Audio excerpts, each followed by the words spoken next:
Hello à tous, ravi de vous retrouver pour une série de 7 épisodes dédiés à l'expérience universitaire américaine, le tennis college comme l'appellent les vrais. Ce format sera un peu plus court que les épisodes de podcast classiques et on est très heureux chez Tennis Legend de vous le proposer en collaboration avec la French Touch Academy, qui est un sport-études tennis au Cap d'Agde, qui a pour mission de faire progresser ses pensionnaires pour éventuellement les diriger vers une université américaine après le bac avec une bourse à la clé. Je vais recevoir au micro des joueurs et des joueuses diplômés, un agent responsable du placement dans les universités, un coach en direct des US. Et en attendant, je suis ravi de commencer, d'ouvrir le bal avec Charles Offray, ex-top 200 et directeur de la French Touch Academy, pour commencer cette série donc que l'on diffusera tous les 15 jours en moyenne. Comment ça va, Charles? Écoute, très bien, Max. Merci déjà, merci de me recevoir. Je suis heureux de pouvoir partager ce moment avec toi et puis impatient de pouvoir discuter de ce sujet qui, je pense, peut intéresser pas mal de monde, notamment les parents et notamment ceux qui veulent avoir un avenir pour leurs enfants, on va dire. Ouais, absolument.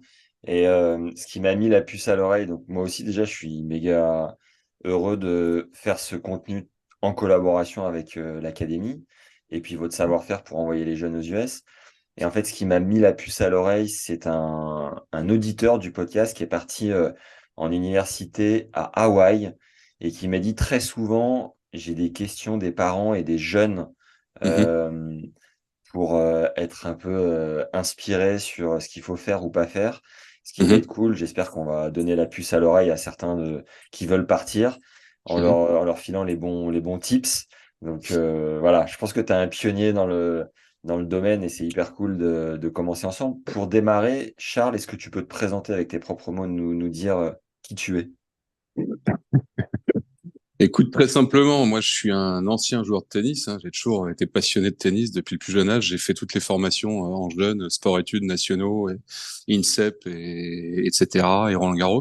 Donc je faisais partie des meilleurs sans être, on va dire, le tout meilleur. Donc à 18 ans, c'est poser la question de savoir quel était l'avenir pour moi. Est-ce que j'allais sur le circuit pro, la fameuse question que tu te poses quand t'arrives au bac, hein, que les parents se posent, mais aussi les jeunes. Et naturellement, si tu veux, m'est venue la possibilité d'aller aux États-Unis. Pourquoi? Parce que mon père, en fait, a enseigné là-bas. C'était un enseignant dans les années 70 aux États-Unis. Il connaissait un petit peu le système. Il avait vécu un peu ce système de l'extérieur. Il voyait les joueurs de tennis qui jouaient super bien à Berkeley, à Stanford, en Californie, pour l'anecdote. Et quand il était revenu, il s'était dit, c'est fabuleux. Les gars, ils font des études, ils jouent au tennis à un niveau incroyable. Il faisait quoi Et ton père là-bas? il était prof de philo, rien à voir. Il était prof de français et de philo. Ok. Donc il était pas du tout sportif, mais bon, il s'intéressait quand même au sport. Et quand je me suis mis au tennis, il avait assez jeune déjà dans la tête de se dire bah, pourquoi j'enverrais pas mon fils en université aux États-Unis. Donc on en a parlé assez jeune, mais à l'époque c'était pas du tout, si tu veux, quelque chose qui avait qui était répandu. Personne n'allait aux États-Unis, on connaissait pas trop. Et il se trouve que je suis allé faire le championnat du monde junior à l'Orange Bowl en Floride, justement un peu pour me faire repérer, et puis parce que j'avais été recruté, enfin j'avais été sélectionné pour y aller. Et puis lors de mon tournoi là-bas, j'ai en effet rencontré des coachs qui sont venus me voir jouer. Et puis coup du hasard ou destin, j'en sais rien, je suis tombé sur un coach très sympa qui m'a dit écoute, je trouve que tu joues pas mal, j'aimerais bien que tu viennes visiter l'université dans laquelle que je dirige en Californie. Donc il s'agissait de l'université de Pepperdine. Et Pepperdine, c'est une petite fac aux États-Unis qui est assez connue pour deux raisons, parce qu'il y a une très bonne équipe de tennis, et puis parce que c'est sans doute la plus belle petite université, petite certes, mais plus belle université des États-Unis, qui en fait surplombe le Pacifique Wow. à Malibu, pour Malibu au-dessus de Los Angeles, qui surplombe le Pacifique. Donc je me suis Combien, retrouvé à aller. combien d'étudiants? Tu dis que c'est une petite? Bon, c'est 6 7 000, tu vois, comparé à des facs qui font 50 000 comme Ouais, UCLA, mais bon, c'est une fac privée, c'est la plus, famille. tu vois, plus famille. Ouais. Et donc, je me suis retrouvé à prendre un avion là-bas, à retrouver le coach, et je suis arrivé un 24 décembre après l'Orange Bowl là-bas. Et on est en quelle Il année là? faisait en 91, 1991. Mais attends, l'Orange J'avais Bowl, tu le faisais pour les moins de 16? non, non, 18 ans. Moi, j'étais 73. Donc, si tu veux, D'accord. j'avais 18 ans. J'étais en dernière année junior. Ouais. Et donc, je me retrouve, voilà, je me retrouve à aller là-bas après avoir perdu, je sais plus quel tour. Et j'arrive là-bas, il faisait donc 20, 25 degrés, 23 décembre. Les gars s'entraînaient torse nu. Il y avait les salles de cours au-dessus. Je voyais les étudiants qui étaient là, qui regardaient la mer en même temps. Et là, je me suis dit, mais attends, mais c'est quoi C'est cet pour moi, ça. endroit? C'est l'endroit rêvé pour faire des études et pour faire du tennis. Donc, ça m'a pris à peu près, honnêtement, ça m'a pris, je pense, 5 minutes de prendre la décision et de me dire, bon, ok, je vais passer les 4 prochaines années de ma vie à faire des études ici, à jouer au tennis. Il y avait un super niveau. En plus, les mecs, je les voyais jouer et ça jouait super bien. Ouais. Il faisait partie si tu veux, c'était une équipe qui faisait partie des 10 meilleurs des États-Unis. Donc voilà, ça s'est fait naturellement, rapidement, avec un coach qui était connu en plus, qui était un très bon coach. Et donc voilà, l'aventure est partie. J'étais on va dire un des premiers à partir là-bas. Il y en avait quelques autres, mais j'étais un des premiers. Et puis j'ai vécu 4 ans fabuleux. Mais attends, t'étais Euh, combien français, toi, à l'époque, à cette époque-là, en junior? j'étais -2 ou -4. Tu vois, j'étais bon, mais j'étais pas incroyable du tout à 18 ans.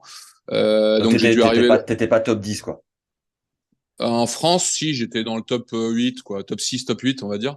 J'ai Ok. dû être peut-être à -15, j'avais dû monter à -15 dans l'année, tu vois, un truc dans ce genre-là. Donc je suis arrivé là-bas avec un bon niveau, mais pas non plus extraordinaire. Et puis je me suis entraîné, j'ai commencé à jouer et rapidement, en fait, j'ai beaucoup progressé pour plein de raisons parce que voilà, il y avait plus cette espèce de pression de la France, du classement, de toutes ces conneries. Donc je me suis bien habitué, j'ai fait mes 4 ans d'études, j'ai été All-American, ce qu'on appelle, c'est-à-dire j'ai fait partie des 16 meilleurs américains dès la première année dans le Ouais. classement. Et donc, j'ai fait mes 4 années aux États-Unis. C'était une expérience absolument inoubliable, on peut Attends, le attends, dire, attends, parce que avant de nous basculer sur une ou deux anecdotes là-bas, parce que tu dois en avoir un paquet, mais pourquoi avoir choisi les US alors que tu étais top 10 français, là où c'était pas vraiment le cursus, tu nous disais que tu étais à l'INSEP, qui était à peu ouais, près le schéma classique. Pourquoi toi, t'es ouais. sorti du rang comme ça? Tu croyais pas assez en toi pour aller direct sur le circuit? Alors à 18 ans déjà, quand tu es à l'INSEP ou à Roland-Garros, si tu veux, tu arrives en senior et soit tu as le niveau pour aller sur le circuit, on va dire, et tu continues un peu dans cette filière, soit t'es plus fédération, tu te débrouilles. Et à ce moment-là, tu peux en effet aller sur le circuit. Mais moi, oui, je considérais clairement que j'avais fait, si tu veux, 2, 3 circuits, ce qu'on appelait ATP dans l'année, mais avant de partir. Et je sentais que j'étais à la fois peut-être juste en niveau et en maturité, tu vois. Je sentais que c'était pas encore clair. Et puis, je t'avoue que l'aventure américaine me tentait L'océan bien t'a parce que, appelé. ouais, entre autres, ouais, l'aventure me paraissait assez excitante. J'avais vraiment envie de partir là-bas et je me disais, mais en plus, vu comment on va s'entraîner, vu le volume que je vais avoir, vu les joueurs que j'ai vus aux États-Unis, il n'y a pas de raison que je puisse pas progresser. Et en même temps, ça me plaisait assez de continuer à faire autre chose, tu vois, de faire des études universitaires là-bas. L'idée me paraissait assez intéressante, si tu veux. Pour les gens qui n'y connaissent strictement rien aux US, Mhm. j'ai fait 2 ans d'études là-bas, donc tous les deux, on est rodés, il y en a pas mal qui connaissent. Plante-nous le décor de comment ça marche, combien de mecs dans l'équipe, est-ce qu'il y a une équipe fille aussi, Ouais. comment tu es accueilli, quel est le niveau, fais-nous l'état des lieux, qu'on se projette mieux. Alors déjà, le système US, il est vaste, hein. Le système américain universitaire, c'est plus de 1000 facs qui font du sport. En tennis, je crois que c'est pareil. Des programmes compétitifs, il y en a peut-être 300, 300-400.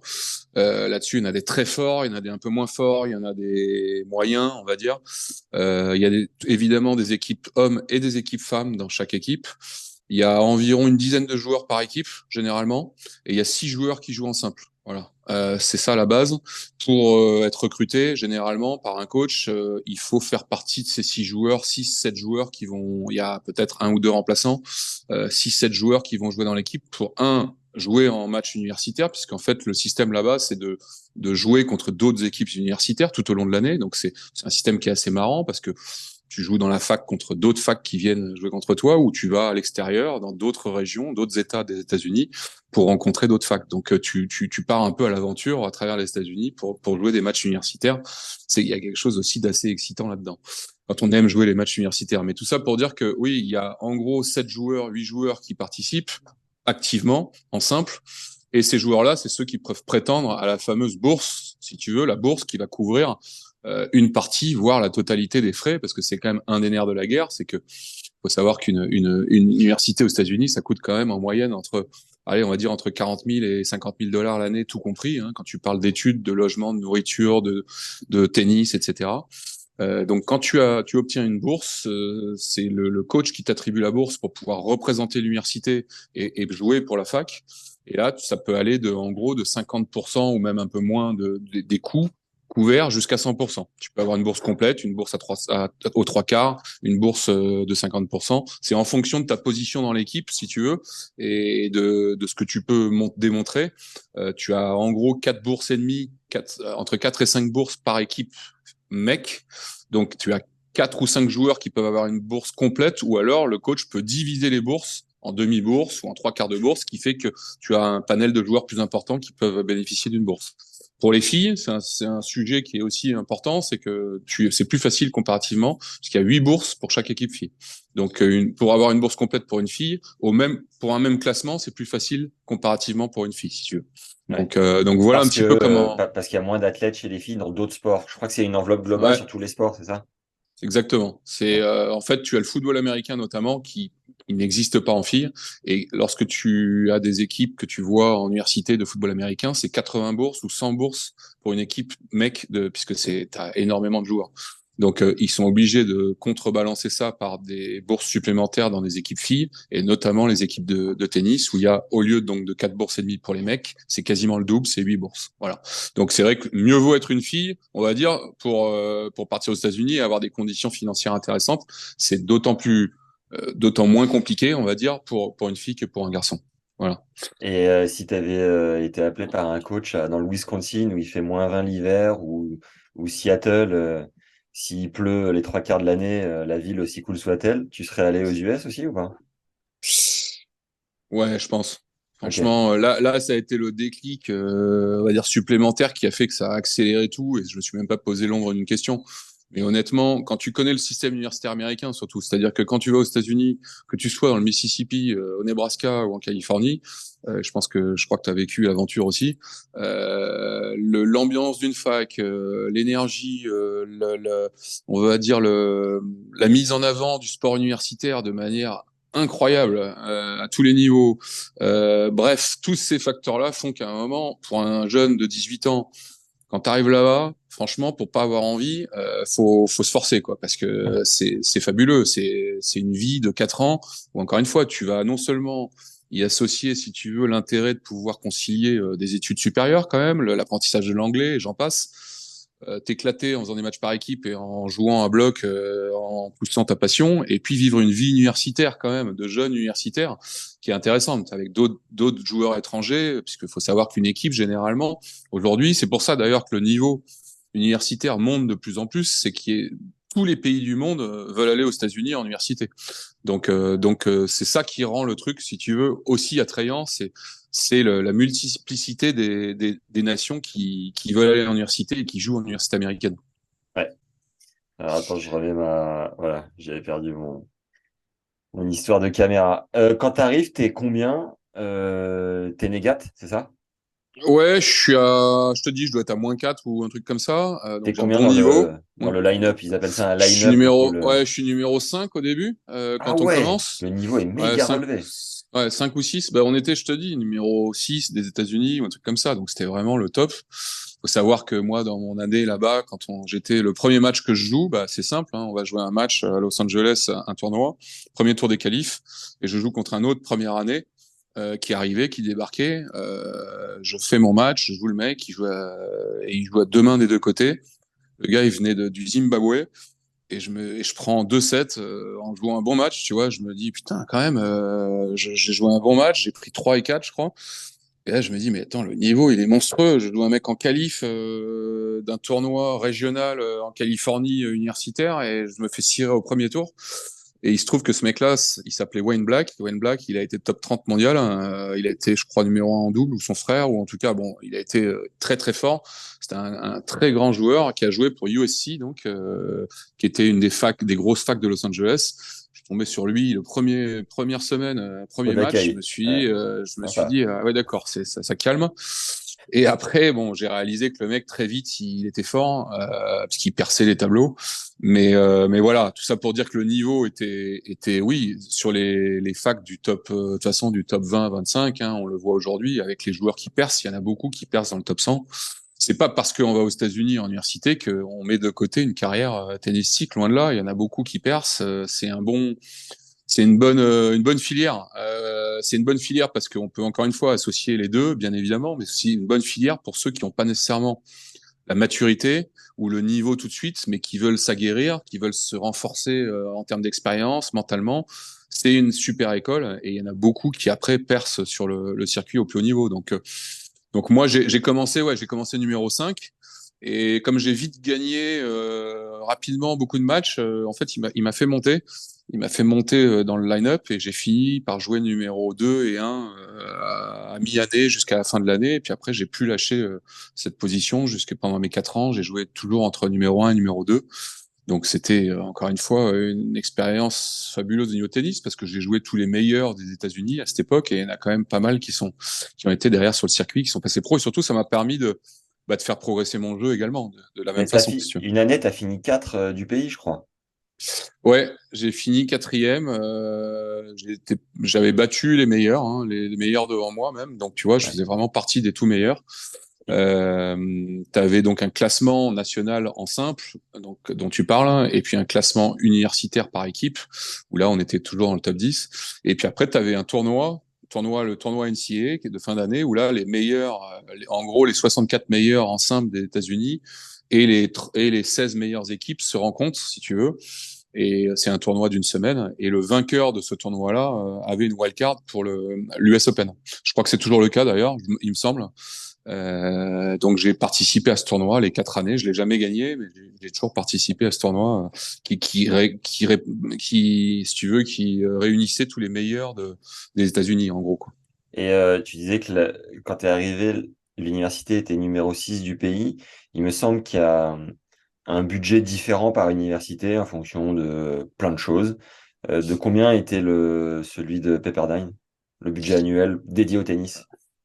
Alors, tu as un budget différent, oui et non. C'est-à-dire que tu as des règles quand même NCAA où toutes les facs, normalement en division 1, ont une limite de budget, notamment en termes de bourse. Quand je te dis 4,5, c'est le maximum. Tu peux pas normalement offrir plus de bourses que 4 bourses et demie en division 1, Ok. parce que justement, ils mettent des règles. Si tu veux, comme le salary caps au monde pro, là, c'est une sorte de plafond que tu peux pas dépasser. Après, il n'empêche que ils peuvent investir plus ou moins dans les infrastructures, dans plein de choses qui vont autour du programme.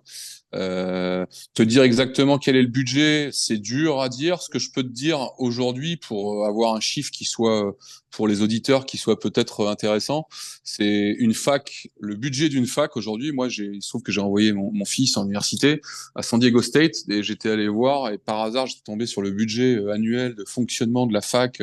Qu'est-ce que représentait le budget global de tout ce qui se passe dans la fac? On était quasiment sur le milliard de dollars, si tu veux, pour une fac qui était une grosse fac de division 1, qui est pas la plus grosse, loin de là, mais c'est pour donner un petit peu une idée Ouais.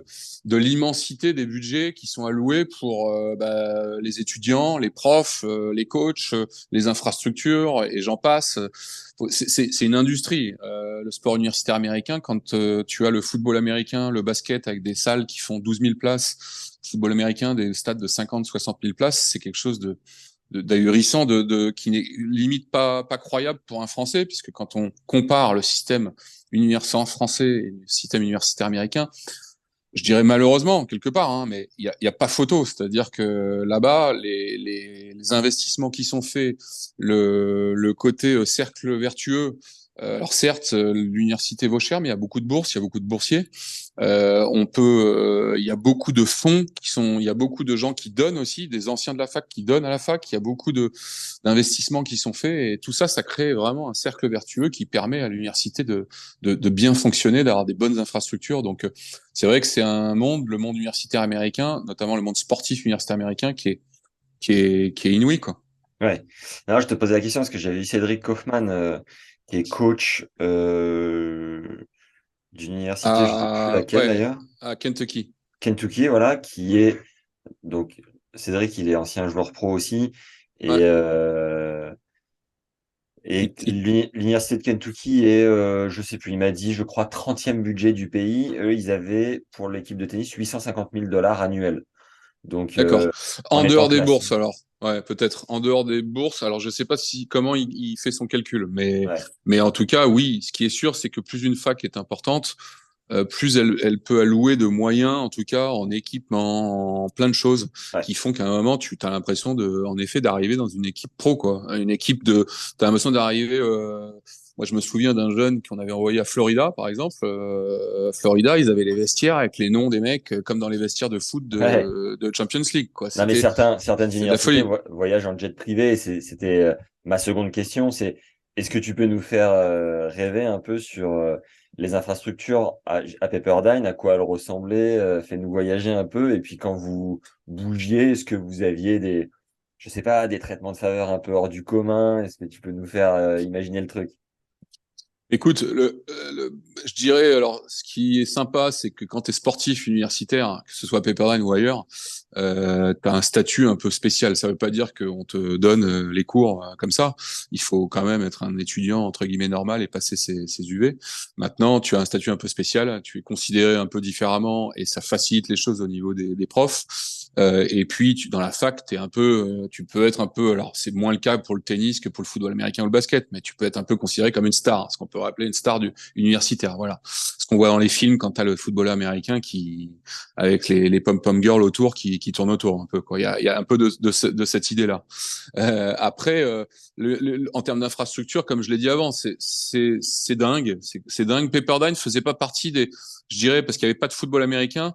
Donc les budgets étaient moindres quand même, mais c'était une très belle fac avec des infrastructures superbes au niveau tennis, niveau basket, etc. Mais c'était pas aussi impressionnant que des grosses facs de 50 000 étudiants où là tu peux vraiment avoir.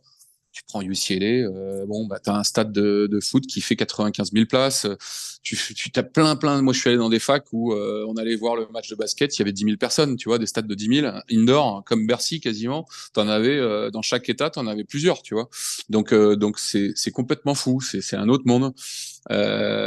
Après, en termes ouais, il y a des anecdotes sur les voyages. Maintenant, je dirais en tennis, j'ai rarement vu quand même des équipes qui affrétaient des jets privés. Peut-être ça existe en foot ou en basket, moins en tennis quand même. Mais ouais, c'est des expériences. Je te dis, moi, ce que je trouve intéressant et excitant, surtout dans l'expérience de voyage, c'est que tu vas voir d'autres États. Bon, quand tu aimes un peu les États-Unis, que tu es un peu aventurier dans l'âme, moi, j'étais en Californie, mais je suis allé un peu partout aux États-Unis, de New Ah ouais. York en Floride, en passant par le sud, le nord. Donc, tu visites vraiment toutes les États-Unis. Donc, c'est quelque chose d'assez amusant. En tout cas, moi, c'est quelque chose qui m'a vraiment amusé et qui m'a fait aussi aimer les États-Unis. Et le coach ressemblait à quoi dans ton uni? Bah, le coach, c'était un coach un peu mythique, si tu veux, qui est connu aux États-Unis, qui était connu à l'époque parce que c'était un peu le gourou de la psychologie du tennis, il avait été champion lui-même de tennis dans les années 50 et 50-60, on va dire, et c'était devenu un gourou du mental. Il avait écrit 2 bouquins sur le mental et c'était un mec vachement intéressant. Alan Fox, il s'appelait. Il est toujours en vie d'ailleurs, hein, il doit avoir 80 et quelques années maintenant. Et c'était quelqu'un qui m'a apporté moi beaucoup personnellement et qui était très connu aux États-Unis. Il avait entraîné Brad Gilbert, avait été dans la fac à Pepperdine aussi. Il l'avait entraîné. Tu vois, il y avait eu pas mal de bons joueurs qui étaient passés par l'université de Pepperdine. Donc c'était quelqu'un de réputé aux États-Unis. J'ai eu la chance, si tu veux, de tomber. Après, les coachs aux États-Unis, il y a de tout. Il y a des bons mecs, il y a des moins bons mecs, comme partout, hein, mais il y a des gars qui connaissent très bien le tennis, il y en a d'autres qui sont des bons recruteurs. Il y a vraiment toutes sortes de personnalités. Il y a beaucoup de facs, donc évidemment, plus tu vas dans des facs de haut niveau, plus le niveau du coaching est élevé, ce qui est logique. Quand tu vas dans une fac que tu pars, c'est pas la même chose si tu veux quand tu pars et que tu es 2-6 ou moins 4. Ouais. Quand tu es 2-6, tu vas avoir une bonne expérience, tu vas vivre une expérience universitaire incroyable, mais tu n'auras pas nécessairement le top niveau du coaching. Tu vas t'entraîner tous les jours, ça va être la même chose en termes d'expérience, mais par contre, tu vas pas non plus pour passer professionnel, tu vas plus pour Mmh. l'expérience, si tu veux. Ouais. Donc voilà, il y en a un peu pour tout le monde. Moi, j'étais 3-6 justement, donc j'étais dans ce deuxième cas de figure et je suis tombé sur un ancien GI Ah, le to- classique. totalement fou. Et on avait entraînement physique le premier semestre. entre août et décembre à 5h20 le matin, parce qu'après, la C'est salle de bon ça. gym, ouais, la salle de gym était prise à partir de 7h toute la journée. Et comme le tennis faisait pas partie de sport majeur, bah, on prenait le créneau qui était libre. Et Mhm. j'étais évidemment fracasse en cours de 8h à 11h. Je dormais les trois Mhm. quarts du temps. Est-ce que est-ce que tu as eu des entraînements un peu à la dure, des trucs un peu à l'américaine ou... Tu vois ce que je Le veux dire? coach était pas trop tourné là-dessus. Il était assez cool là-dessus. Il faisait confiance aux mecs. On s'entraînait beaucoup. Hein. On s'entraînait quand même 3 heures tous les après-midi. Donc, on faisait un peu de physique, etc. Mais c'était pas. Il y avait des universités qui étaient connues pour ça. Clemson, je me souviens. Il y avait des coachs. On se disait, ah ouais, les mecs, c'est des fous furieux. Tous les matins, c'était 5 heures du mat. Donc, il y en a. Il y a pareil. Il y a un peu de tout.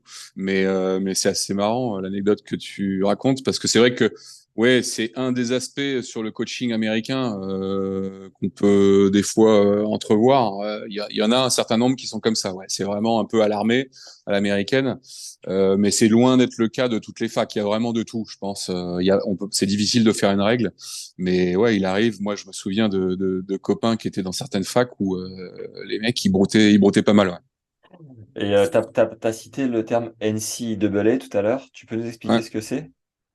Ouais, NCAA, c'est l'organisme Donc c'est qui NCAA, double A.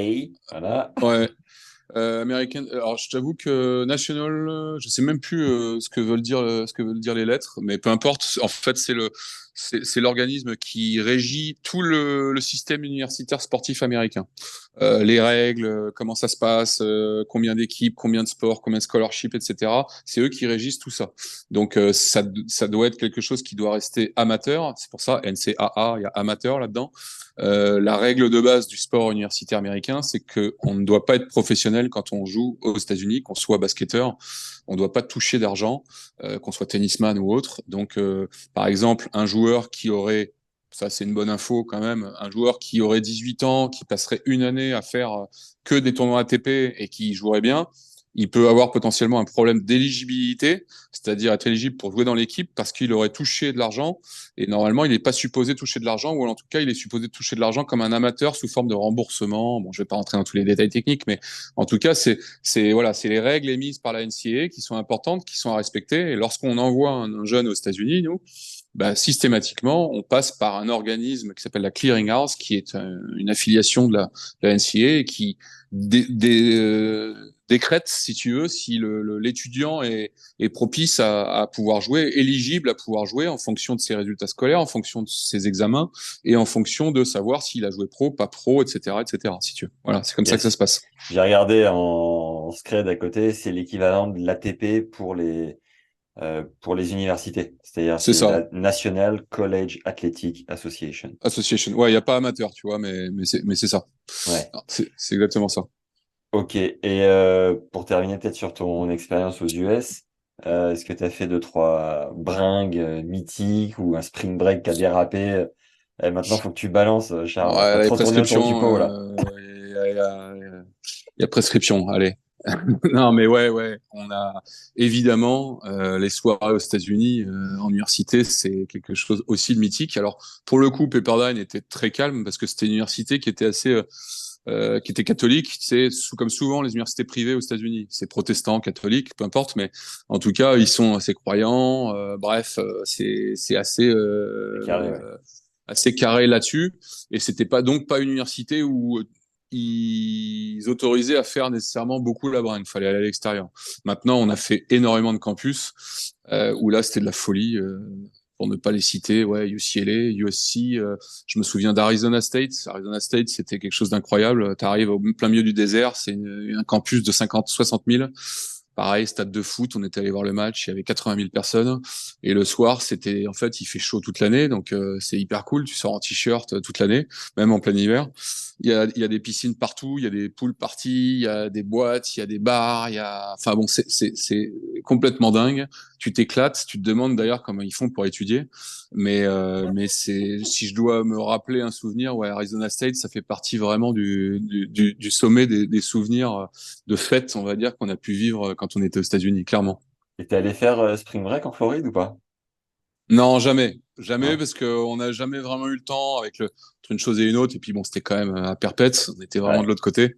ouais. Donc on n'a jamais eu. J'en connais qui l'ont fait. C'est vrai que on est dans la bringue, dans tous ces Oh. délires, quoi. Oh Donc là là, moi j'ai été sevré pendant 2 mois de soirée après Spring Break, j'en pouvais plus, j'étais au bout de ma vie, vraiment. parce que t'étais où? T'étais où déjà en fac, J'étais toi? en Alabama, à Troy, dans le sud de l'Alabama, Ah ouais, au nord de la exact, Floride. Donc on exact. était à 3 heures de bagnole.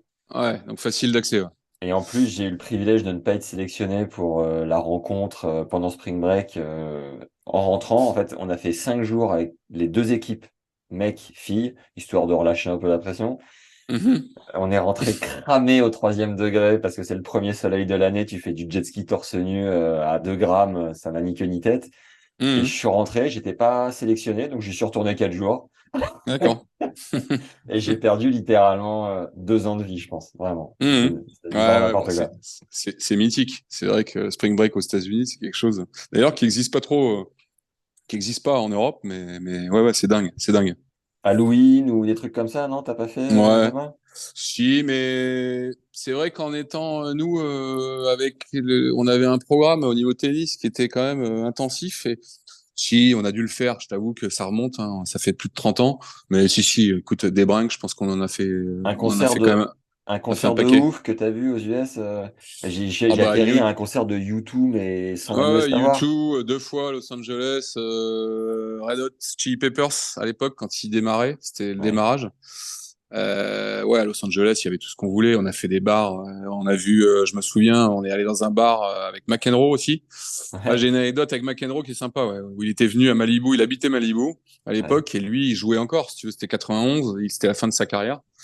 Et il a débarqué un jour, on s'entraînait, et il est arrivé avec ses lunettes comme ça, avec son short, son t-shirt à moitié troué comme un clodo, et comme il était, quoi. Et avec une raquette comme ça, et il nous a demandé si on voulait jouer. Donc il y a un des mecs qui lui a dit ouais, pas de problème. Et il s'est mis à jouer avec les mecs, et là, j'ai vu ce que c'était qu'un génie, quoi. Il s'est mis au filet pendant un quart d'heure, il a pas loupé une balle pendant un quart d'heure, il touchait les lignes à chaque fois. Et là, j'ai compris pourquoi il avait gagné 3 fois Wimbledon, quoi. C'était une expérience assez intéressante et le mec nous a raconté 2, 3 anecdotes derrière. Sympa, mec très sympa. Énorme. Ouais, Et ouais. t'as eu une copine là-bas pendant que tu y étais? Non, j'avais ma copine en France. Ah ouais, dur à gérer ça. Ouais, et on est restés ensemble et on est toujours ensemble et ça fait 30 ans, Ah, plus de 30 ans. incroyable. Ah Donc ouais, ouais, ouais, c'était solide. Et non, non, j'avais ma copine en France, donc je revenais à Noël. Enfin, tu connais, hein, je revenais à Noël, je revenais l'été, 3 mois.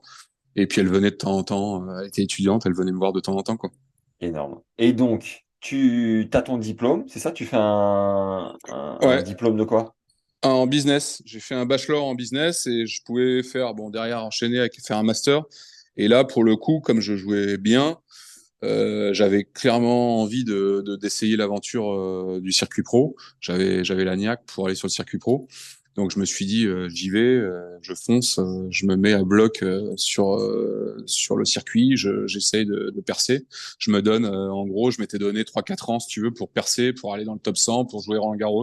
En Ouais. gros, c'était un peu mon rêve, hein, moi. Et attends, Euh, avant de basculer sur le circuit pro, une ou deux galères en anglais aussi, parce que on a l'impression que c'est de l'inné après coup, mais quand on arrive ouais. là-bas, c'est pas la même. Tu peux nous raconter Ouais. juste ce passage-là? Ah ouais, ouais, ouais, ouais, ouais, ouais. En anglais, j'étais pas une foudre au départ. Bon, j'avais eu le bac, mais en anglais, j'étais quand même pas terrible. Je comprenais à peine. J'avais du mal avec l'accent, surtout au début. Et quand je suis arrivé là-bas, c'était une catastrophe. C'est-à-dire que c'est une chose de parler, d'avoir un peu de vocabulaire. Enfin bon, tu sais ce que c'est. Et puis t'arrives là-bas, t'as l'accent. En plus, dans le sud, là où t'étais, je pense que c'était pire. Donc Ouais, tu ouais. comprends. Enfin moi, personnellement, je comprenais rien au début. Les mecs, ils me posaient des questions. Je disais oui, oui. Je pense que je répondais à côté une fois sur deux. Et donc au début, galère, première semaine. Maintenant, ça vient très vite. Quand tu es immergé dans le truc, que t'as pas le choix, qu'il faut que tu communiques, que tu prends des cours. Alors les cours sont faciles au début, c'est des QCM, hein, généralement, le premier semestre. Il n'y a pas beaucoup de rédaction. Donc ça, c'est le côté plus cool. Il y a même des cours pour les étrangers, hein, où on fait de l'apprentissage de l'anglais intensif. Donc moi, j'ai eu la chance de bénéficier de ça. Mais oui, grosse, enfin galère les premières semaines, mais par contre les progrès sont assez fulgurants quand même. On se rend pas compte à quel point quand on est immergé, on finit par capter la langue, qu'on soit doué ou non, on y arrive et on se démerde. Donc c'est rare. Moi, j'ai rarement vu. Pourtant, on a envoyé quand même des wagons et des wagons de mecs aux États-Unis. J'ai rarement vu des mecs revenir parce qu'ils n'arrivaient pas à parler. Ça existe pas quasiment. Et t'es reparti, tu parlais comme tu respirais? Comme je respire, oui, je parle. Ouais, ouais. Ouais, au bout de 4 ans, heureusement quand même, que j'étais bilingue, sinon vraiment je suis complètement antidoué. Non, non, je Talent. parle. Voilà, c'est ça, ouais, sous talent. Non, je parlais bien anglais, je parle toujours parce que dans le boulot que je fais, je parle souvent, je suis souvent amené à parler anglais. Mais oui, c'est un des aspects quand on part aux États-Unis, qu'on revient, on est bilingue à vie, hein, clairement. Il y a aucun, c'est clair. Et c'est juste, c'est aussi une des forces quand on va sur le marché du travail derrière, par rapport à quelqu'un qui aurait fait ses études en France simplement, quoi. Yes. Donc tu te donnes 3-4 ans, tu montes quand même 191e mondial, tu joues Gouga à Roland 98. Hmm. Qu'est-ce qui a fait que ça n'a pas pris plus que ça? Écoute, c'est difficile à. Moi, je pense que déjà j'étais pressé, tu vois. Je voulais que ça arrive. Voilà, pour tout ce que je fais, j'ai tendance à être pressé. T'es un mec pressé, toi, hein. Non, mais voilà, je suis impatient, j'ai envie que ça arrive, donc je donne tout, mais j'ai envie que ça arrive. Ouais. Et je m'étais dit, en fait, avec du recul maintenant, je me dis, voilà, j'ai pas joué si longtemps que ça, parce que je suis revenu en 95, j'ai joué Roland en 98, tu vois, il y a eu 3 ans. Pour moi, j'ai l'impression d'avoir joué 10 ans, en fait, tu vois, déjà parce que j'étais pressé, que je voulais que ça arrive, et je trouvais que ça avançait pas assez vite. Mais finalement, je suis monté assez vite, si tu veux, dans le top 200, ce qui était déjà pas mal, hein, tu vois. Et puis quelque part, j'ai joué en effet cette année-là Roland Garros. J'ai eu la chance de jouer Gouga sur le central. Bon, la chance et en même temps, c'est ce qui un peu m'a mis le coup de massue sur la tête parce que je me suis rendu compte, si tu veux, du quelque part un peu du gouffre qui existait entre un mec comme moi qui était voilà qui était pas maladroit qui était un bon joueur de tennis et puis les vrais champions on va dire et là je me suis dit en fait je me suis posé la question déjà j'ai pris une énorme tôle ce jour-là ça m'a un peu si tu veux je rêvais de ça depuis tout petit et le fait de vivre le truc un peu comme un cauchemar sur le jour où j'ai joué ça m'a un peu calmé et Tu as puis pris combien? ouais, ouais, passons. Et tu sais que, attends, juste avant d'aller plus loin, ah ouais, 0, 2 et 2, ouais, elle est sèche. Et avant d'aller plus loin, ça tombe qu'actuellement, je suis en train de lire la biographie de Kuerten. Il était donc tenant du titre de 97 et il avait C'est ça. tellement de pression, tellement d'attente, je crois qu'il s'est fait cirer juste après toi. Et il Ouais, avait par sa fine. voilà, par sa fille, ouais, qui sortait des qualifs. Et il Mm. avait qu'une hâte, c'était de rentrer se reposer au Brésil. Et à ce moment-là, il était au bout du rôle. Donc au final, c'était plutôt un Ah, bon tirage. dommage. Mais J'aurais pu, j'aurais pu en profiter. Non, bah, j'en ai c'était pas un bon tirage, profité. mais il y avait quand même un gap, quoi. Non, mais si tu veux, quand tu joues, c'est vrai, à un niveau pro, un certain niveau pro, mais qu'après tu montes d'un cran, que tu joues sur un énorme terrain, un terrain un peu mythique où tu as rêvé de jouer quand tu étais petit, quelque part, tu te crispes légèrement. Et c'est ce qui s'est passé. Je me suis crispé. Bref, je me suis crispé quand même malade, ce qui fait que j'étais pas du tout efficace, si tu veux, dans mon jeu. J'avais un jeu, j'étais un peu bourrin sur les bords, donc il fallait quand même que dès que je me crispais, ça avançait plus quoi.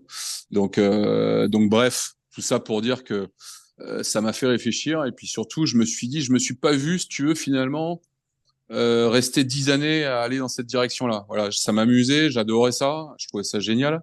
Et en même temps, j'ai toujours eu, en fait, au fond de moi, j'ai toujours eu cette flamme de vouloir créer ma boîte, créer mon truc, tu vois, de partir un peu à l'aventure ce côté-là de la vie. Et Ouais. je savais, depuis longtemps, je savais que j'avais envie d'essayer de créer un truc, de faire ma propre entreprise. Et donc, j'ai foncé, si tu veux, fin 98, je m'y suis mis. Et puis, j'ai continué quand même à jouer, tu vois, sur le circuit français de manière un peu plus amateur. Ouais. J'étais toujours en première série et pendant 3 4 ans, mais en même temps, j'avais une vie à côté et ça me déplaisait pas. Si tu veux, ça créait c'était une bonne forme d'équilibre pour moi en fait, au final. Donc 98, tu crées ISP à l'époque.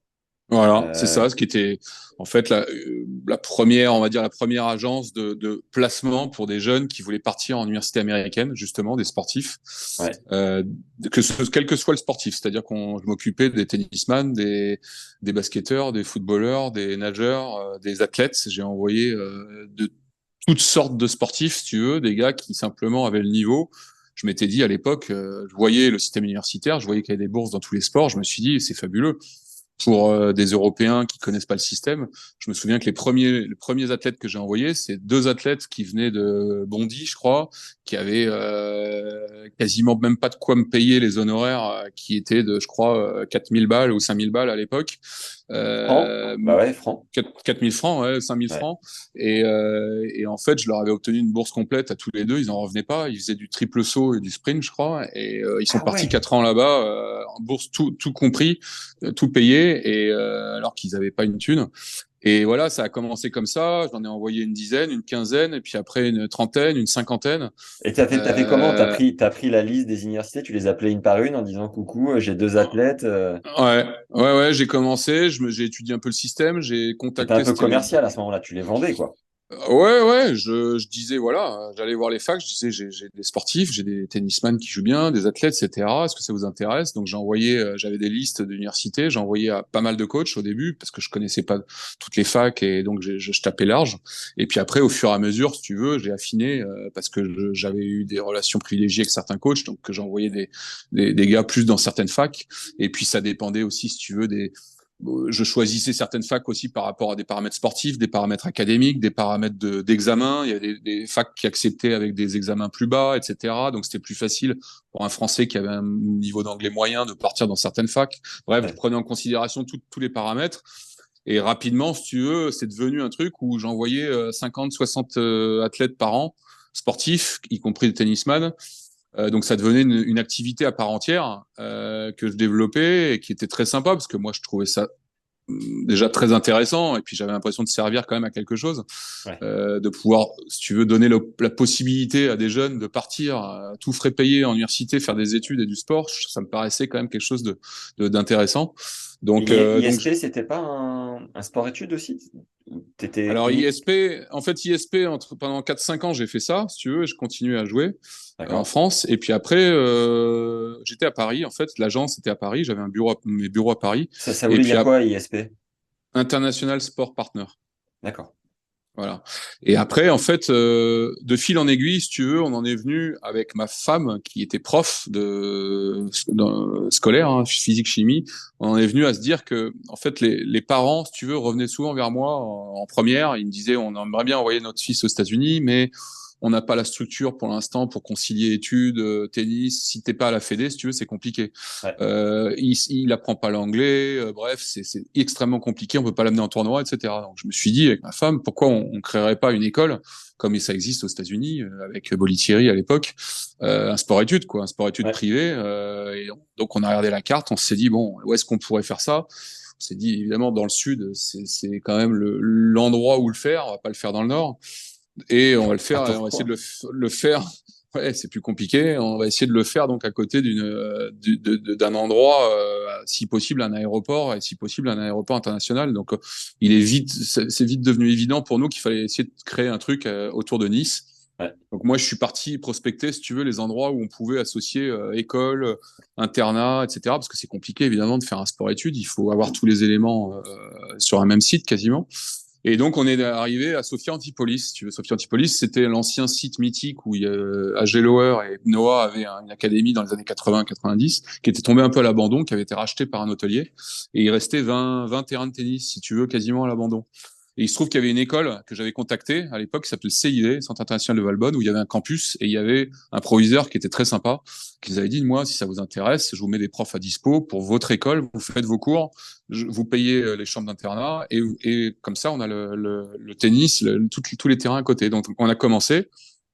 Première année, on a eu une vingtaine d'élèves. Deuxième année, on a eu une quarantaine, puis 60, puis 80, et puis 100.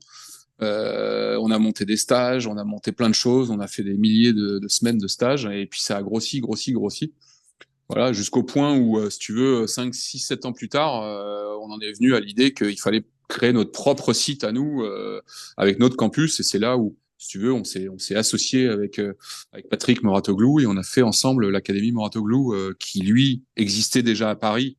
Son académie était située à Paris. Elle était à 30 bornes de Paris, c'était pas nécessairement le lieu le plus adapté pour lui pour développer en termes géographiques et climat. Donc quand on s'est parlé, pour lui c'était une évidence aussi et on a fusionné si tu veux, on a créé en 2014-2015, on a créé le nouveau campus si tu veux qui était sur le même site où on était, sur lequel on a créé le nouvel internat, le nouveau clubhouse, on a créé 15 terrains de plus. Au lieu de 21, on avait 35 terrains et qui a pris la forme qu'on connaît aujourd'hui de l'académie, si tu veux, de l'académie Moratoglou. On avait 180 élèves. Euh, donc, on a fait une école française avec horaire aménagé, privée, Ouais, ouais. et une école américaine aussi. Donc, il y avait les deux, hein, donc français et étranger, avec évidemment toujours l'objectif de d'une part d'avoir des joueurs ou des joueuses qui passent pro et puis d'autre part d'envoyer la plupart évidemment en université américaine. Donc ça a démarré si tu veux d'un petit truc à l'abandon quasiment il y a en 2004-2005 avec le sport études et puis c'est devenu un truc énorme une douzaine d'années plus tard. Donc c'est voilà, c'était une belle aventure, ouais, c'est une belle aventure. Et pourquoi avoir migré au Cap d'Agde? Qu'est-ce qui s'est passé avec Patrick? Pourquoi vous avez arrêté? Bah, on s'est séparés, voilà, un moment, voilà, la vie fait qu'à un moment, on s'est séparés. On a fait 3 ans ensemble. Lui était sur la partie vraiment développement haut niveau. C'était le coach, quoi, hein, comme on le connaît, avec la renommée du coaching. Moi, j'étais plus sur la gestion et la gestion au quotidien, si tu veux. J'étais directeur général. Et puis, il y a un moment où, voilà, Patrick, lui, était un peu moins sur le circuit. Il voulait aussi être plus aux manettes, peut-être. Donc, bref, on s'est séparés fin 2017, je crois. Et puis il s'est trouvé un an plus tard en fait le Cap d'Agde avait une infrastructure qui ressemblait un peu, si tu veux, à celle de Sophia Antipolis à ses débuts. C'est-à-dire c'était une infrastructure qui était assez mythique, qui appartenait à Pierre Barthez à l'époque dans les années 80. On remonte encore plus loin, où il y avait à l'époque 70 terrains. Mais les gens qui ont plus de 40 ans savent de quoi je parle. C'était un truc de dingue où il y avait 500 élèves par semaine en stage l'été à l'époque. Et en fait, dans les années 90, quand le tennis a chuté, Pierre Barthez, l'activité est descendue. Il a dû, pour X raisons, se séparer de cette activité. Et c'est la mairie, si tu veux, qui a repris en régie l'exploitation du site en question. Et donc, pendant une vingtaine d'années, ça a été géré par la municipalité, sous forme de club, avec ses atouts et ses inconvénients, hein, une gestion municipale. Et donc, on était à un stade où, en 2018, où si tu veux, le club vivait par les membres, mais il n'y avait pas de dynamique, on va dire, comme à l'époque d'académie. Donc, ils ont fait un appel d'offres où ils voulaient, en fait, ils veulent toujours utiliser, si tu veux, l'objectif, c'est d'utiliser aussi l'image du sport. Par le biais du sport, ils veulent développer l'image du Cap d'Agde de manière positive. Et donc, ils pensent que le sport est un levier intéressant. Et ils ont raison, je pense. Et donc, ils ont fait un appel d'offres pour savoir qui pourrait reprendre l'exploitation de ce site-là. Ouais. Et donc, fin 2000, un an et demi plus tard, après l'épisode ISP Mouratoglou, on a remporté l'appel d'offres et donc on a repris l'exploitation du site avec 30 terrains de tennis, 8 terrains de paddle, terrain indoor, extérieur. On a reconstruit, on a acheté le terrain qui est juste à proximité, collé au club actuel. Et là, on est en train de finir l'internat, si tu veux. Donc, on va avoir notre propre internat dans 2 semaines là. Et Ouais. là, c'est pour ça que je suis un peu, tu vois, je suis un peu sur les nerfs. Je suis Mais pressé, on je suis va, pressé. c'est ça, ouais. On va avoir notre propre internat dans 2 semaines. Donc, si tu veux, là, on va avoir en fait une académie avec la partie évidemment sportive, mais aussi l'internat sur place, l'école sur place. On a nos propres salles de cours. On a monté déjà notre école avec nos profs. Donc, on recommence, si tu veux, en fait, un système avec toujours pareil, le placement en université américaine pour les étudiants. Actuellement, on a une soixantaine d'élèves avec une capacité de 80 max, parce que je veux pas aller au-delà et je veux pas que ce soit allez, on va dire, tu vois, que ça devienne trop une usine où on ne sait plus qui est qui. Je pense que 80, pour moi, c'est la limite pour garder un aspect, on va dire, familial, tu vois, et de qualité.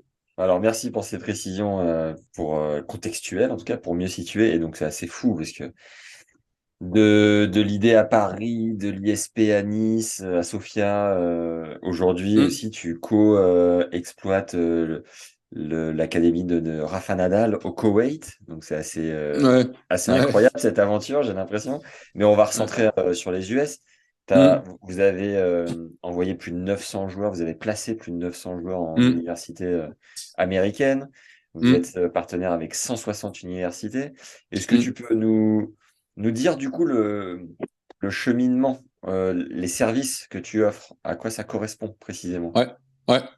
Eh ben, écoute, euh, clairement, enfin simplement, aujourd'hui, un élève qui souhaite partir aux États-Unis, il s'y prend généralement, alors suivant s'il intègre l'école ici ou pas, mais généralement, il s'y prend 2 ans, 2 ans et demi avant le départ.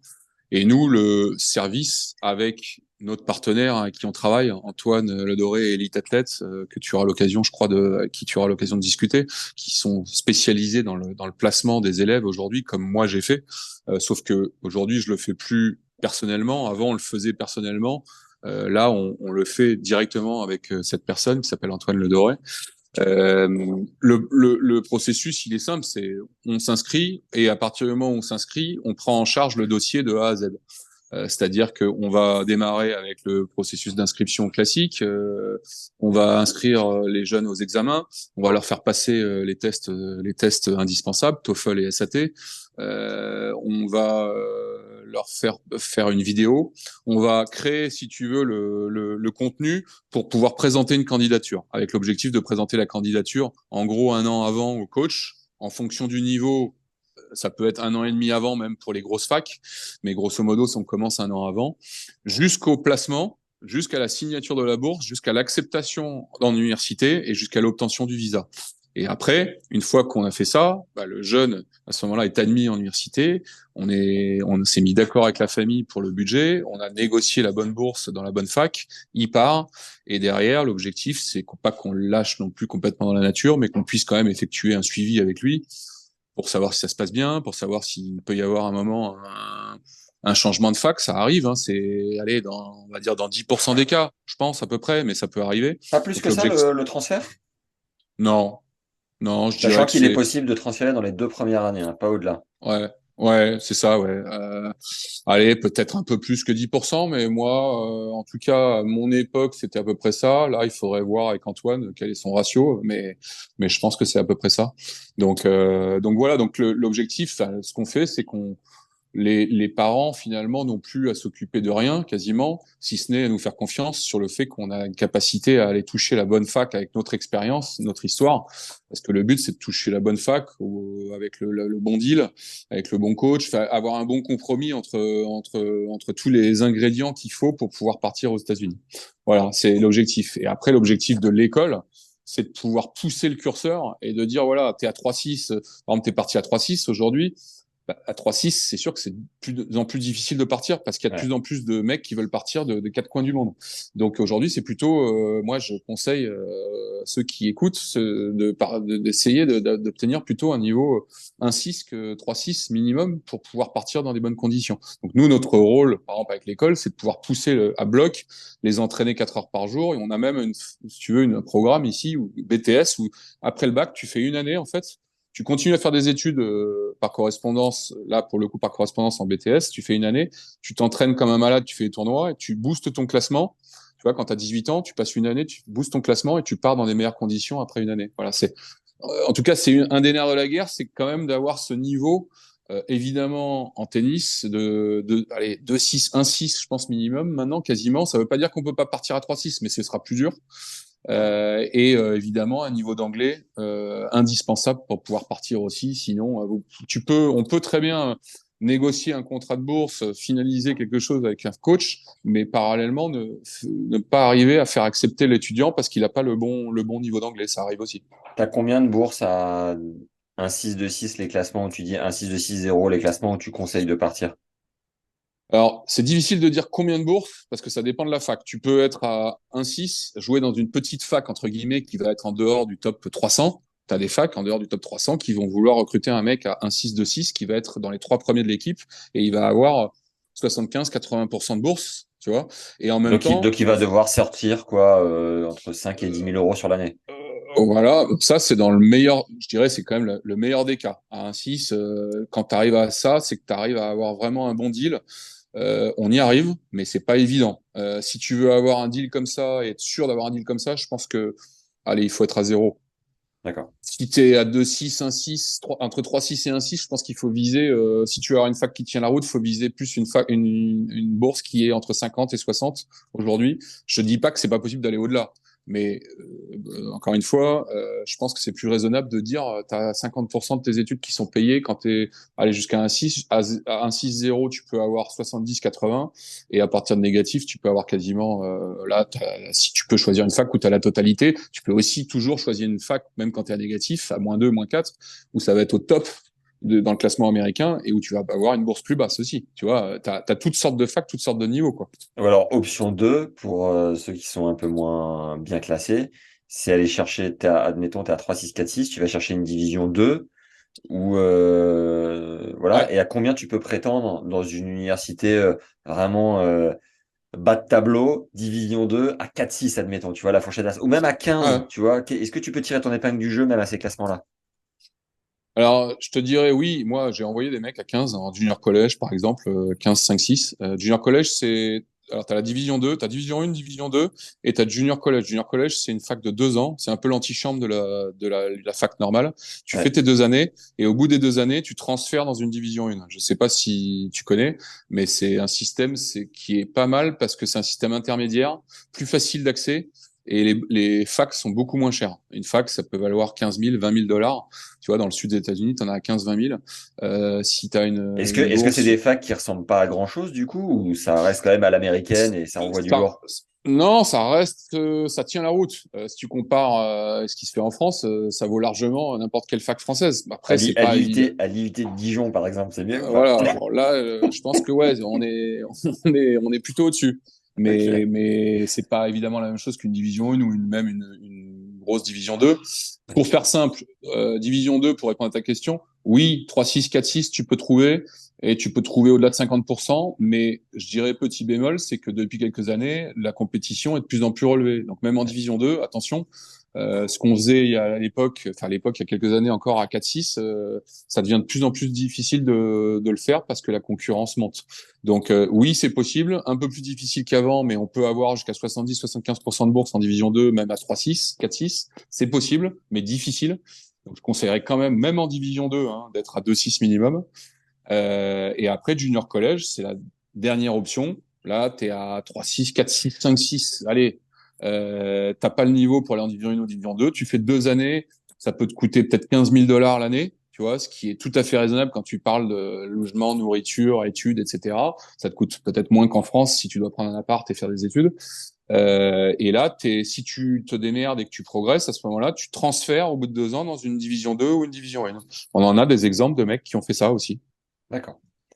Muy bien. L'année à la French Touch, la fameuse Hmm. année dont tu parlais après le bac, où tu peux matcher comme un ouf, booster ton classement. Je crois que vous incluez 20 tournois dans le programme, au moins Hmm. 4 heures d'anglais sur la semaine et 6. 6 heures d'anglais et 4 heures Hmm. d'entraînement par jour quasiment. Elle Hmm. coûte combien cette année-là? C'est 30 000 euros, grosso modo, à 500 euros près. Hein. J'ai plus les chiffres en tête, mais en gros, logement, nourriture, études et anglais renforcé, études BTS, suivi études BTS quand même, et entraînement tournoi, t'en as pour 30 000 balles en gros, Et c'est l'année. BTS pour tout le monde ou c'est variable? Alors, c'est BTS pour tout le monde. Pourquoi? Parce que, en fait, si tu veux, la formation BTS te permet de transférer aux États-Unis en D'accord? MUC, là, en management des unités commerciales. Alors, ça s'appelle plus comme ça, mais c'est une filière qui transfère assez facilement. Donc, ça veut dire que quand tu as fait ton année, derrière, tu peux faire tes 3 ans au lieu de 4 ans aux États-Unis. Si tu veux, tu as Ah déjà ouais, bien accompli vu. quasiment une année, tu vois. Ouais, Tu peux ouais, faire aussi 2 années de BTS, si tu veux, et partir pour 2 années. C'est possible aussi, c'est une variante. Mais ouais. surtout, le plus important, c'est que ça te permet, sur cette année-là, en tout cas, c'est l'objectif, de prendre 2, 3, peut-être 4 classements. Tu vois, là, on en a, ils sont arrivés à 4-6, ils finissent à 1-6, voire à 0. Bon, bah, ils vont partir, ils vont atteindre leurs objectifs et partir vraiment dans les conditions qu'ils veulent. Donc, c'est un investissement, certes, c'est clair, mais mais je trouve que le jeu en vaut la chandelle, quoi. À partir du moment où tu mets les gaz au niveau tennis, évidemment, il faut être motivé, il faut en bouffer, quoi. Sinon, ça marche pas. Ouais. Vous en avez forcément dans le lot qui ne gagnent pas un match pendant la saison, et là, C'est c'est ouais, des chaud, mecs là. qui savent pas ce qu'ils veulent, ou alors des mecs qui savent pas assez ce qu'ils veulent encore. Ils sont là, mais ils savent pas. Et voilà, pas plus tard qu'aujourd'hui, on a encore des problématiques là-dessus, mais ça fait partie du jeu. Mais ceux qui jouent le jeu, ils s'entraînent. C'est simple, ils s'entraînent 6 heures par jour. On les booste à bloc. Ils font des tournois tout le temps. Donc c'est quand même on va dire, ils sont dans des conditions où s'ils doivent prendre 3 classements, ils vont les prendre, quoi. Ouais, logiquement, à 3-6, ça contre pas, là. Si t'es bien Voilà. préparé, si t'es gainé sur les appuis, ça passe. C'est l'objectif, en tout cas. Clairement, c'est l'objectif. Est-ce que tu C'est- peux nous relayer quelques success stories sympas, des anecdotes cool qui t'ont rendu fier, tu vois, des parcours vraiment chouettes de gens que tu as envoyés et tu dis, quand même, Ah, putain, c'est cool c'est d'avoir ouvert une, ces portes-là, quoi. c'est une bonne question. Alors, je vais te dire, s'il y a un truc, moi, qui peut me rendre fier depuis que je fais ce boulot-là, ouais, en effet, c'est de voir les mecs revenir 10 ans, 5 ans plus tard. Des fois, des mecs qu'on a eu à 12, 13 ans, même en sport-études, reviennent à 25 ans. Un, parce qu'ils ont changé déjà complètement. On les a pris branleurs, en gros, de 12, 13 ans. Et ils reviennent, ils ont un boulot, ils sont bilingues, ils se démerdent dans la vie. Et ça, pour moi, c'est un truc, c'est extrêmement gratifiant. Je trouve que en tout cas, c'est quelque chose qui me touche.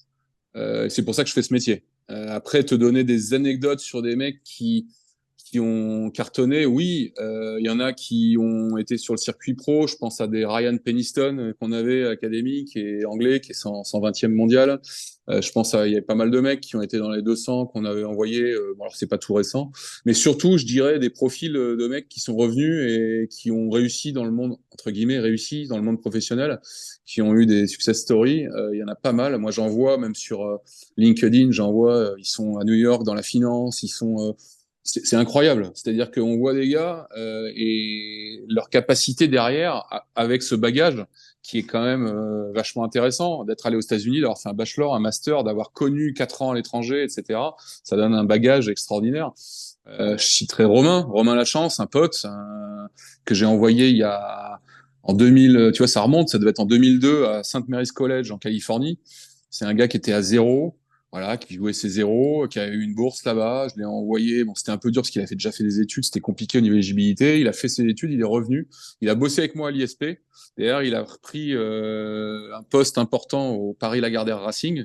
Et puis de fil en aiguille, il en est venu à faire un master, je crois. Il a rencontré le mec qui s'occupe des JO, le champion olympique. Estanguet? Euh, Estanguet, avec qui il est devenu pote, etc. Et de fil en aiguille, il en est venu à devenir un des managers, on va dire un des mecs importants dans l'échiquier, dans l'organigramme des JO aujourd'hui. On est toujours extrêmement proche et pour moi, ça symbolise la réussite de quelqu'un qui a utilisé le tennis pour aller se former ailleurs à l'étranger, en l'occurrence aux États-Unis, et qui derrière s'en sert tous les jours pour faire une carrière et faire des choses vachement intéressantes au plus haut niveau, si tu veux. Donc ça symbolise pour moi la réussite américaine. D'ailleurs, bon, à ce propos, c'est un peu parallèle, mais ça rejoint avec Romain. On a décidé de créer ce qu'on appelle US College Athlete Alumni.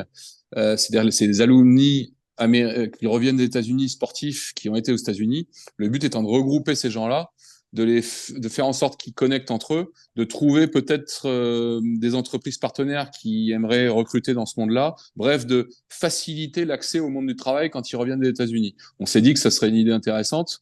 On l'a lancé il y a 2-3 mois. Donc on commence à avoir on a 600 ou 700 abonnés qui sont tous des jeunes qui sont partis aux États-Unis à l'époque.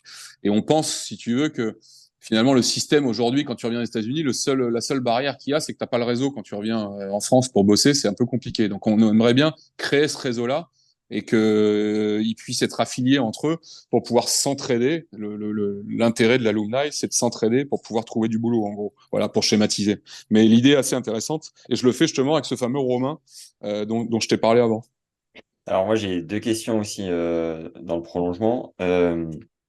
Depuis tout à l'heure, on cite quand même des montants assez importants, que ce soit pour venir à la French Touch ou pour partir. Ça peut faire peur, mais quand tu disais, voilà, si tu es 5-6, 4-6 et que tu mets 15 000 pour ton année dans une université un peu inférieure, ça peut faire peur, mais c'est vrai qu'au final, moi, j'avais fait le calcul. Ça me coûtait aussi cher de partir, je t'ai dit, l'IUT de Dijon, ça me coûtait aussi cher de Nevers de partir à Dijon que d'aller à Troy en Alabama. On est Euh, d'accord. mais D'accord. de l'extérieur, c'est quand même des montants un peu impressionnants où tu te dis, ouais, le tennis, ça reste un milieu difficile Ouais. d'accès pour des gens qui ont des moyens et des enfants de parents qui ont des moyens. Qu'est-ce que tu Ouais. répondrais à ça? Est-ce que tu aurais une version peut-être un peu complémentaire, Ouais. différente du terrain? Ouais. Alors, on va pas se le cacher, oui, ça a un coût. Que aller aux États-Unis, ça a un coût, même s'il y a des bourses, évidemment. Ou alors, ça n'a pas de coût, mais ça veut dire que tu as vraiment un Un niveau niveau important. de monstre, ouais. Euh, aller dans une académie, ça a un coût, plus ou moins élevé, suivant les académies, etc. Bon, nous, c'est vrai qu'on essaye d'avoir un coût qui reste raisonnable, mais ça reste un coût important, parce que, encore une fois, quand tu parles d'héberger, nourriture, l'étude, etc., le coût de l'éducation, c'est un coût important. Donc, on peut pas y couper. Ça, c'est une certitude. Maintenant, ce que je peux dire, c'est que, enfin, nous, en tout cas, à l'académie, à notre échelle, quand on a un profil qui est motivé, qui a du niveau, qui a du potentiel et qui est prêt à tout déchirer, on fait en sorte que ça arrive. Et on a à peu près aujourd'hui entre 10 et 15% de boursiers à l'académie. Donc, c'est des gens qui ne payent pas le prix, on va dire, classique, parce que Ouais. on croit en eux, parce que soit ils ont un très bon niveau d'études, soit ils ont un très bon niveau de tennis, soit les deux. Ils ont vraiment le profil pour faire quelque chose, en tout cas au niveau des universités américaines ou sur le circuit pro quand ils auront 18 ans. À ce moment-là, on les aide. Il peut y avoir des sponsors aussi qui les aident, ça peut arriver. Maintenant, ça reste 15%, c'est pas 50% non plus. Donc voilà, c'est comme ça que nous, en tout cas, on positionne le truc. Après, c'est ce qui est vrai et ce qui est intéressant quand même de rappeler, c'est que une formation, certes, c'est un investissement, mais je pense que, comme tu l'as dit tout à l'heure, à partir du moment où tu pars aux États-Unis, tu pars 4 ans et que tu as une bourse qui tient la route, parce qu'évidemment, il faut avoir une bourse qui tient la route. Si tu es à 3,6 ou 4,6, ça va pas le faire. Donc, encore une fois, je répète, c'est un 6,0. Là, ça tient la route. Tu as un deal au niveau de la bourse qui est solide. Là, je pense que ça vaut l'investissement en vaut la peine, mais ça reste quand même un investissement et tout le monde peut pas se le permettre, c'est clair. C'est clair.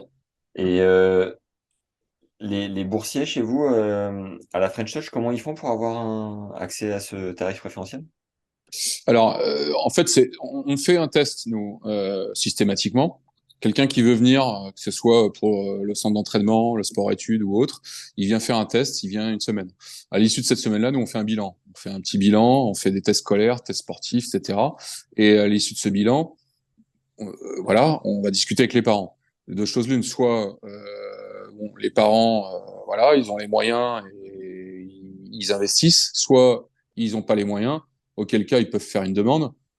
Est-ce qu'elle sera acceptée cette demande et dans quelle mesure on est capable dans quel volume, de quel montant on est capable d'attribuer une bourse? Ça va dépendre, encore une fois, c'est difficile à dire comme ça va Ok. dépendre de si on a un joueur qui est à 0, qui a 15 ans, qui est bon en études et qui a toutes les chances d'être au moins à moins 15, à 17, pour nous, bah voilà, c'est une valeur intéressante pour l'académie, pour peu importe s'il veut aller sur le circuit pro ou en université américaine, c'est quelqu'un qui, pour nous, a une valeur intéressante et donc on est prêt à faire en sorte de proposer quelque chose qui tienne le plus la route si les parents n'ont Intéressant. pas les moyens de payer, quoi, tu vois. Intéressant. Et ma deuxième question, pour aller au bout du process, c'est que ça, c'est en fonction de la sensibilité de chacun et ce que chacun a envie de vivre. Mais moi, ce que j'ai vécu aux US, j'ai eu l'impression de me retrouver quand même avec un coach ultra bourrin, parmi des bourrins, dans une ville, voilà, une petite ville où tu as une highway, une quatre voies avec des fast-food de chaque côté. Mm. Bon, j'aurais pu C'est, tomber à Pepperdine avec, tu vois, la GIA à ah, Biarritz. Pour moi, c'est le bonheur. C'est ce à quoi j'aspire. mm, Les États-Unis, il y a une partie des gens qui trouvent que c'est bourrin et mm, comme moi, et t'en as ouais, d'autres. Là, j'ai le père d'un de mes partenaires d'entraînement qui est dans le Texas. Et pourtant, le Texas, tu vois, il en revient, il est allé voir son fils et il me dit, ouah, les gens sont respectueux, bien éduqués, gentils, doux. Pareil, c'est pas faux. très croyants là-bas. Et pareil, je l'ai trouvé très bien éduqué. Attention, hein, quand j'arrivais à Mm, l'aéroport à Paris, je me disais, mais on est chez les fous. mm. Euh, toi, c'est quoi ta vision Ouais, non, mais du je vois côté ce que tu bourrin versus moi, le reste? je suis assez partagé, en effet. Je pense que Ouais, les États-Unis, c'est plein de contradictions. C'est génial par certains côtés, c'est assez insupportable pour certains côtés aussi. C'est un peu bourrin sur les bords, c'est différent. C'est, encore une fois, moi, je trouve que enfin, c'est des cultures vraiment différentes et les Américains sont très différents des Européens, comme les Asiatiques sont différents des Européens. ou les Africains, mais donc c'est difficile de comparer. Si tu me dis, est-ce que moi j'aurais aimé vivre toute ma vie aux États-Unis, je te réponds non. Ouais. Moi, je suis français, j'adore la France, et pour rien au monde, j'ai fait 4 ans, j'ai adoré l'expérience. Par contre, je vivrai pas là-bas. Il y a des mecs, ils sont là-bas 4 ans et derrière, ils veulent plus quitter les États-Unis. Voilà.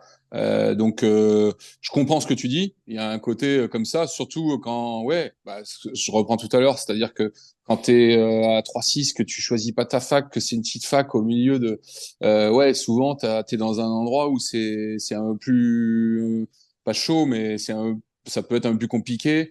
Dans le sud des États-Unis, tu es au milieu de nulle part, dans une petite ville. Alors Troy, je sais pas où c'était, mais exactement, mais c'était à Heureusement, c'était Troy. à 2 heures de Destin Beach, tu sais, les plages du Truman Ouais, Show, exceptionnel. bon, Mais en voilà. l'occurrence, Troy, trou du cul du monde. Ouais, bon, ben voilà. Mais il n'en demeure pas moins que tu as vécu si on regarde avec du recul, tu as vécu une expérience quand même. Ah, Et folle. aujourd'hui, tu fais ce que tu fais. T'as quand même, enfin, tu vois, moi, encore une fois, quand je regarde les mecs qui reviennent des États-Unis, c'est très rare que je vois des mecs qui végètent, quoi. Tu vois, ils ont tous soit fait des parcours d'entrepreneurs, où ils ont percé dans un truc, ou en tout cas, je trouve que, alors, pour résumer, la philosophie américaine, je trouve que ce qui est vraiment intéressant là-bas, c'est que tout est possible. C'est qu'il y a un côté quand même, alors, tu peux dire des fois, ouais, c'est porté jusqu'à l'absurde. Faut être positif tout le temps, ou un peu exaspérant, c'est vrai, par certains côtés. Et en même temps, je pense quand tu vas là-bas, tu prends un peu tu vois, de cette philosophie-là, et je pense que pour un Français, ça mange pas de pain parce qu'on est Ouais. tellement quand À même l'opposé. bougon, négatif, toujours se dévaloriser, que quand même arriver à avoir cette attitude un peu plus positive et le rien n'est impossible des Américains, je trouve que moi je le ressens chez les mecs qui reviennent sans qu'ils le prétendent, mais je le ressens dans leur manière d'agir, tu vois, et c'est pas pour rien si sur les 1000 mecs qu'on a envoyés, moi franchement, des mecs qui sont à la rue, j'en ai pas vu beaucoup, quoi, tu vois, Ouais. et c'est pas un hasard, je pense, c'est pas un hasard. La répartition mec-fille que vous avez envoyée, tu l'aurais? 80-20 ou différent? Non, je dirais 70-30. D'accord. Allez, 65-35, 70-30. Ok. Il y en a quand même pas mal des filles, parce que comme je t'ai dit tout à l'heure, c'est de Les plus en bourses. plus. Et les bourses, c'est facile. Donc, il y en avait moins avant, mais non, non, maintenant, ça s'est équilibré quand même, je pense. Est-ce que t'as des parents qui tiennent absolument à envoyer leurs enfants, alors que les enfants, c'est pas forcément un désir profond? Ça arrive, mais ça marche pas. Ouais, au Si le final. gamin, si le jeune, il veut pas partir, laisse tomber. Là, tu vas au devant de problème parce que Hmm. il va pas s'épanouir. Le coach sera pas content, personne sera content et ça va faire des histoires. Donc, non, nous, on essaye de justement d'identifier quand on a des jeunes. Si à un moment ils veulent pas partir, alors je te dis ça et en même temps, bon, il faut les pousser, hein, parce qu'ils n'ont pas nécessairement la maturité tout le temps. Mais non, on sent quand même un désir. S'il n'y a pas de désir d'aller là-bas, c'est compliqué, quoi. Compliqué. Est-ce que t'en as, entre parenthèses, comme moi, qui ont fait de grosses conneries là-bas? Moi, j'ai déconné sur un truc, je te dirai peut-être après, mais Et écoute, ouais, ça arrive. Ça arrive. Et c'est vrai que là-dessus, alors suivant les facs, hein, mais les coachs, sous les règles et les coachs, je dirais que ils hésitent pas quand même à virer. Nous, on en a certains que des fois qui se sont fait virer. C'est pas pour faire peur aux mecs, mais ouais, ouais, on en a quelques-uns qui ont fait des grosses conneries, notamment les soirées. Hein, c'est assez classique, mais se les faire mecs qui se prendre, prennent des charges énormes en et soirée puis et qui conduire, et t'as déboyauté au volant, tout ça, quoi. bah ça, ouais, ouais, bon, ça arrive. Je dirais malheureusement aujourd'hui, ça arrive. Enfin, heureusement, ça arrive moins, mais ça arrive. Ouais, ouais, c'est clair, c'est déjà arrivé. T'en as combien qui se sont fait virer d'université, tu dirais? Ouais, pas tant que ça. C'est difficile aujourd'hui de me remémorer, mais soit virés, soit ils ont changé de fac, tu vois, parce que les Ouais. coachs ne les supportaient plus ou ils pensaient que c'était pas des gars qui étaient assez motivés pour l'équipe. Ouais. Allez, je dirais peut-être. Euh, un- Peut-être un 5%, un peu moins de 5% de ceux qu'on a envoyés, tu vois, ça peut représenter. Mais allez, chaque année, il y a un ou deux mecs où ça pose problème. Soit parce que, alors ça peut être aussi par le niveau. Hein. Des fois, tu évalues un mec par rapport à son niveau, tu penses qu'il va jouer top 6, et finalement, il se trouve qu'il y a de la concurrence, il joue pas, il est sur le banc, tu vois, et là, ça peut créer aussi des problèmes, pas dû à son attitude, mais au fait que s'il joue pas, bon bah c'est plus compliqué, la bourse c'est plus compliqué, etc., etc. quoi. Ouais, ouais. Yes. Et Moi, toi, alors, j'ai c'est quoi les conneries, alors?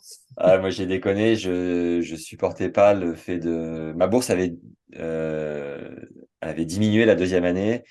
J'avais vraiment du mal de faire raquer mes parents Hein, et j'avais développé avec mon coloc une tactique qui s'est avérée très, très peu payante, qui était de passer tous les légumes et compagnie. On passait le Nutella, le camembert qui coûtait une blinde aux caisses automatiques et on payait deux courgettes, tu vois. Et, et un jour, on allait faire les courses comme des cons le vendredi. Du coup, on s'est dit, bah, on va prendre des DVD pour ce soir. Et on s'est fait gauler en gaulant les d'accord. DVD.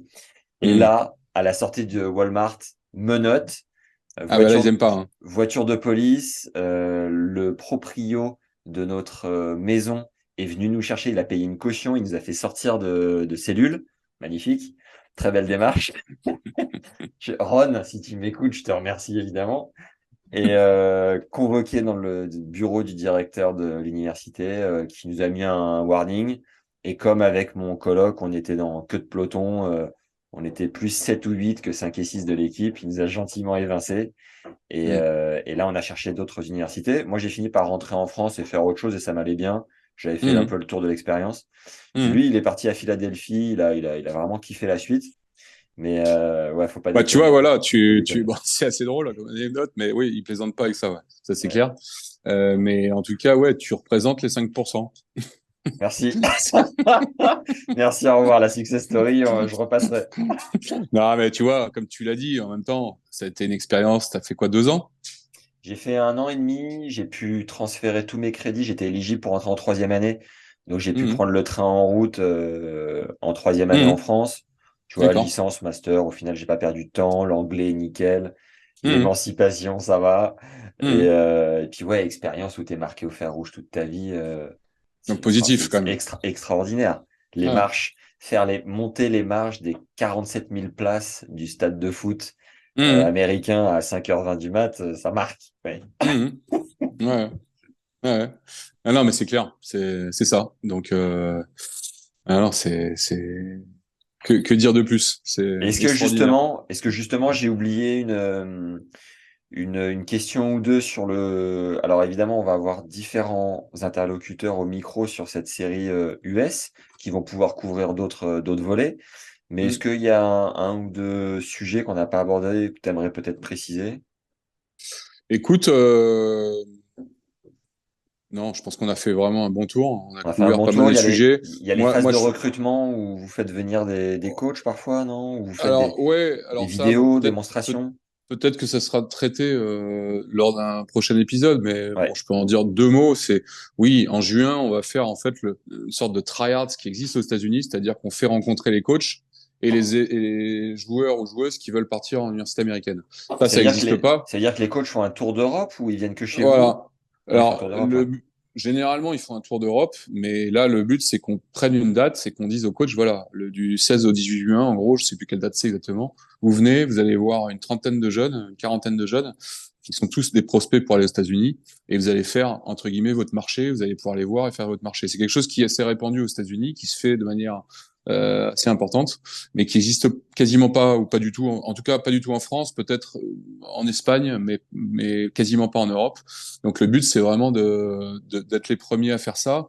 On pense que c'est une bonne démarche et tous ceux, en gros, qui souhaitent partir aux États-Unis, qui ont envie soit d'acquérir des informations, soit d'être vus par les coachs, soit d'être sensibilisés au truc, en fait, c'est sous forme d'un tournoi. Il y aura un tournoi et peut-être quelques entraînements. Il y aura des présentations sur le système US. Il y aura évidemment des coachs qui viendront interviewer des jeunes et les voir jouer. Donc, je pense que ce sera un peu une fête du recrutement, on peut l'appeler comme ça, et ce sera assez sympa. Première année, cette année, l'objectif, c'est juin 2023. Ok, magnifique. Moi, Bah, le seul truc que je voudrais dire en 2 mots, c'est simplement dire aux jeunes Français qui ont un gros niveau en junior de ne pas penser que c'est une voie de garage. Voilà. Aujourd'hui, jusqu'à présent, si tu veux, c'est vrai que les États-Unis souvent apparaissaient comme vraiment plan B au cas où, etc. Aujourd'hui, être un très bon junior, même au niveau mondial, il faut savoir qu'aux États-Unis, il y a des gars qui sont dans les meilleurs juniors mondiaux. Donc c'est pas une voie de garage, c'est une autre voie qui demande c'est une autre formation, c'est une autre filière. Je dis pas qu'une est meilleure que l'autre, mais je dis que pour certains profils, en tout cas, ça peut être une voie qui leur permet de prendre de la maturité et d'aller au plus haut niveau mondial, hein, par la suite. Donc voilà, ne le prenez pas pour une voie de garage. Ça peut être aussi une voie royale. Ok, très bien. Dans tous les épisodes, j'ai des questions de fin auxquelles tu ne vas pas déroger, Charles. Mhm. Si tu avais un livre à recommander aux auditeurs du podcast, est-ce que tu en as un qui t'a marqué particulièrement? Euh, Alors, je dirais, bon, vu qu'on est quand même dans un contexte tennis, je vais pas parler Si, si, tu de peux. livres que. Tu peux. Alors, écoute, allez, les frères Karamazov, C'est de qui? Dostoevsky, Ok. Dostoevsky. Qu'est-ce qui t'a Ça n'a rien à marqué? voir. Qu'est-ce qui t'a marqué Non, mais en particulier? je sais pas. J'aime bien lire et j'aime bien lire ce mec-là. Il est complètement fou, mais je trouve que l'histoire est belle et émouvante. Voilà, tout simplement. En, Mais en non, un, en... Ouais, vas-y, vas-y. ouais. En un mot, juste pour dire, simplement pour recommander un livre que je trouve intéressant, alors là, pour les joueurs de tennis sur le plan mental, c'est le livre du coach que j'avais à Pepperdine, qui a écrit un coach un livre sur le mental, que j'ai trouvé génial. Ils sont pas tous géniaux, les livres sur le mental. C'est If I'm the better player, why can't I win? Et c'est de Alan Fox, et c'est un truc, ça monte, c'est à travers des histoires, et c'est génial. Ça raconte, si tu veux, l'histoire de la psychologie dans le tennis, mais de manière pas psychologique, si tu veux. Et je trouve que c'est vachement intéressant. Voilà, je le conseille à tous ceux qui veulent progresser sur la partie mentale, je le conseille. Je le mets en lien Super livre. dans la description sur YouTube Et, et la description et des plateformes d'audio. Donc, si vous voulez le lien, allez checker la description. je pense qu'il se trouve assez facilement sur Internet. Donc franchement, c'est un livre qui m'a vachement aidé. Top. Juste en un mot aussi, avant les deux, trois autres questions de fin, la Rafa Academy au Koweït, qu'est-ce que tu fais particulièrement? C'est quoi ton rôle? Écoute, il nous avait contacté à l'époque. Oui? Bon, je vais pas refaire toute Allô, l'historique. allô, c'est Nadal. Charles, Non, tu peux non, t'occuper du Koweït? Comment ça s'est fait? non, c'était les gars de là-bas qui cherchaient en fait des gens qui avaient une expertise dans le milieu des académies parce qu'ils voulaient monter un truc là-bas. En fait, ils achetaient un terrain à la fédération koweïtienne de tennis et ils voulaient en faire. Ils font des centres commerciaux, mais ils font pas de sites sportifs. Donc, ils voulaient construire un site sportif, en faire un club, un beau club. C'est pas une académie, c'est un country club en fait. Il y a des tennis intérieurs, extérieurs. Il y a du paddle, il y a une piscine, il y a un énorme fitness, etc. Donc c'est plus un country club. Et ils voulaient une expertise avec des gens qui soient capables à la fois de construire le site et de les conseiller, de recruter les bonnes personnes, de faire du marketing, etc. Donc nous, on a un savoir-faire là-dessus qu'on a accumulé au fur et à mesure des années. J'ai une équipe autour de moi qui bosse là-dessus spécifiquement. Donc ils ont fait appel à nous pour qu'on les aide au début pour la construction, après pour le recrutement, après pour la gestion, etc. Donc on a monté le truc là-bas avec eux, on a construit l'offre, on a monté l'équipe. Moi, on a une équipe là-bas que eux payent, hein, mais nous, on a construit, on a recruté l'équipe. On a 25 personnes qui travaillent là-bas entre les coachs tennis, les coachs fitness, etc. Et on les aide. Voilà, ça fait plusieurs années qu'on les aide et ça se passe bien. Et il se trouve qu'en fait, ils voulaient un nom pour leur académie. Ils voulaient un nom connu dans le monde du tennis. Donc, ils nous ont demandé d'aller parler à l'agent de Rafa parce que c'était le nom qui, pour eux, c'était vraiment le top du top. Donc, on a parlé à l'agent de Rafa et l'histoire s'est faite comme ça. Donc, aujourd'hui, Rafa donne Prête son son nom nom. à l'académie, vient une fois par an faire une animation ou une exhibition. Il est venu à l'ouverture. Et voilà comment s'est faite l'histoire de manière naturelle. Et on continue de travailler avec eux. Moi, j'y vais une fois tous les. Là, je pars samedi là-bas. Tu vois, j'y vais 3, 4 jours tous les mois ou tous les 2 mois pour voilà pour gérer le truc avec eux, faire des réunions, recruter s'il y a besoin de recruter. Bref, répondre à toutes les problématiques qu'il peut y avoir au quotidien là-bas. C'est Incroyable. assez exotique et un peu atypique, mais en même temps, c'est des gens extraordinaires, voilà, qui font des gros trucs là-bas, des gros trucs. Ils ont 5 ou 6 centres commerciaux énormes on s'entend très bien. Donc c'est une aventure qui roule et qui continue quoi. Avec qui a fait l'exhib, Rafa? Avec qui il a joué? Avec David Ferrer, il l'avait fait. Ok. En 2020, en 2020, ils avaient fait l'exhibition parce qu'ils ont un terrain, si tu veux, central indoor. Ils ont un truc énorme avec 5000 places, multifonction, et ils ont un terrain extérieur de 2000 places. On avait fait l'exhibition sur le terrain extérieur et c'est comme ça que ça avait lancé, si tu veux, le club. Aujourd'hui, au club, il y a 1000 membres, il y a une école de tennis avec 400 gamins, il y a une école de paddle. C'est full, tu vois, ce qui est hallucinant. C'est-à-dire que des fois, tu vas dans des clubs en France, c'est un peu vide, en tout cas sur la partie tennis. Là-bas, tu y vas, tous les terrains sont pleins. Tennis, paddle, c'est assez impressionnant. C'est vrai qu'au départ, c'était pas gagné. Tu te disais pas Mm. que à Kuwait City, tu allais faire un gros club de tennis et de paddle qui allait vraiment fonctionner. Aujourd'hui, c'est devenu la référence vraiment dans les country clubs du Moyen-Orient, quoi. Donc Solide. c'est assez sympa comme aventure. Beau boulot. Bien joué. Le concert le plus ouf auquel tu as assisté dans ta vie? Ben Harper C'était où? à Bercy, où il a Ok. fini avec sa guitare. Bon, il était complètement défoncé, mais c'est un artiste, un grand artiste. C'est bon, ça. Et toi Ouais. aussi, tu t'as tiré sur un ou deux spliffs au passage ou pas? Non, non, non, j'étais raisonnable. Ok. La bière, oui. Je, Le, ouais, la bière, ouais. ok, Plus ok. bière. Le film que tu recommandes et que tu recommanderas toujours. Film que je recommande, One Million Dollar Baby, Ok. De Clint Eastwood. Ouais, ouais, sur Ouais, la j'ai boxe. adoré. Ok. Ah ouais, j'ai adoré. Euh, L'expérience la plus folle de ta vie. Tennis, en dehors tennis. Si tu me dis la naissance de tes enfants, je t'en colle une parce que c'est trop classique, on peut pas se projeter. Plus folle, c'est une bonne question. Ouais, je dirais, allez, un petit saut en chute libre, saut élastique. Ça, c'est peut-être pas la plus folle, mais en termes de sensation, moi j'aime bien les trucs à sensation quand même. C'était où? Et saut élastique, viaduc de la Soulèvre en Normandie, où tu sautes dans une rivière. Et ils te disent, alors, t'es à 70 mètres de haut, ils te disent, vous voulez rentrer dans la rivière parce qu'on règle l'élastique en fonction. Bon, je leur dis, bah ouais, ouais, pourquoi pas, tant qu'à faire, je vais rentrer dans la rivière. Et donc tu sautes et là tu descends à bloc, tu comprends pas ce qui se passe parce que tu sautes quand même à 70 mètres de haut, c'est quand même pas naturel. Tu rentres dans la rivière, tu t'arrêtes et là d'un coup tu repars comme une balle, comme un élastique. Je sais pas si tu l'as déjà fait. Ouais, Non. c'est un truc fou, hein. Mais tu percutes l'eau. Non, t'es freiné avant de rentrer dans l'eau quand même. T'arrives en bout d'élastique si tu veux. Donc tu arrives doucement, tu arrives à la fin de quand l'élastique Ouais. est au bout, tu rentres dans l'eau, il le règle, tu rentres entièrement dans l'eau et hop, tu repars à 70 mètres de haut, quoi. Et tu dois Donc avoir de l'eau dans le nez comme jamais quand tu remontes là. ouais, ouais, ouais, non, non, mais ouais, ouais, c'est assez intense Et comme toi qui es expérience. toi qui es un mec pressé, t'étais pressé de sauter ou tu faisais pas le mariole quand même sur la rambarde là? Non, tu fais pas le Mario là. Ça, faut Ouais. pas, on va pas peut-être pas exagérer. Tu t'arrives, c'est vraiment pas quelque chose de naturel. Quand tu arrives au Ouais. bord et que le mec il te dit vas-y saute. Là, tu te dis, mais attends, qu'est-ce que je suis en train de faire? Ça déconne complètement. C'est-à-dire que tu sautes dans le vide, sauf que tu es attaché au pied par un élastique, quoi. J'ai C'est, une, c'est assez drôle. Après coup, c'est assez drôle et bon, faut aimer ce genre de sensation. Moi, j'aime beaucoup ce genre de sensation. j'ai une question à la fin du podcast aussi, normalement, avec les joueurs, les joueuses, parce qu'on a accès à leur prize money sur l'ATP ou la WTA. Et toi, Mhm. je vois que t'as une page Wikipédia, dis donc, à ton nom. Grand luxe, grande classe. Ouais, je Et savais même pas. il est indiqué que tu as gagné 74 867 dollars, Charles. Yeah. Et généralement, je dis, qu'est-ce que ça t'évoque, ce montant?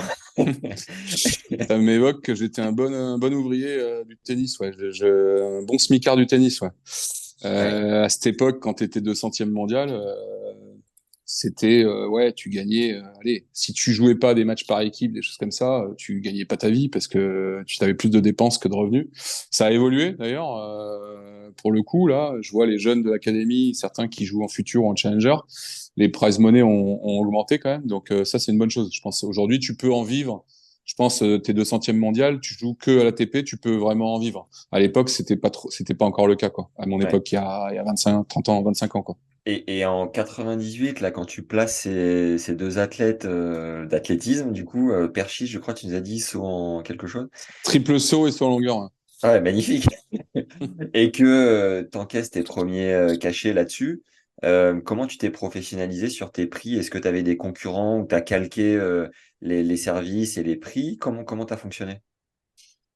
Alors franchement, j'avais aucun repère parce que ça existait pas. Si, il y avait un mec qui le faisait un peu en tennis. T'es vraiment le pionnier en France là-dessus? Je pense, non, il y avait un mec à l'époque qui le faisait. Alors moi, j'étais le premier à le faire multisport vraiment, enfin industrialisé, à le faire vraiment en grosse quantité. Il y avait un mec qui le faisait un peu en tennis, un Américain qui venait en France, je me rappelle, et qui proposait des services là-dessus.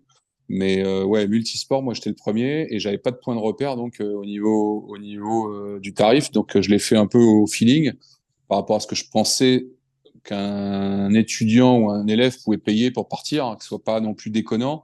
Et en même temps, je me disais combien, tu vois, je m'étais dit combien tu peux en faire dans l'année seul au départ et comment tu peux traduire ça par quelque chose de professionnel pour toi, tu vois. Il fallait que je puisse en vivre quand même. Donc, je suis parti de là et je te dis, je crois qu'on est arrivé assez vite à un truc comme 10 000 francs.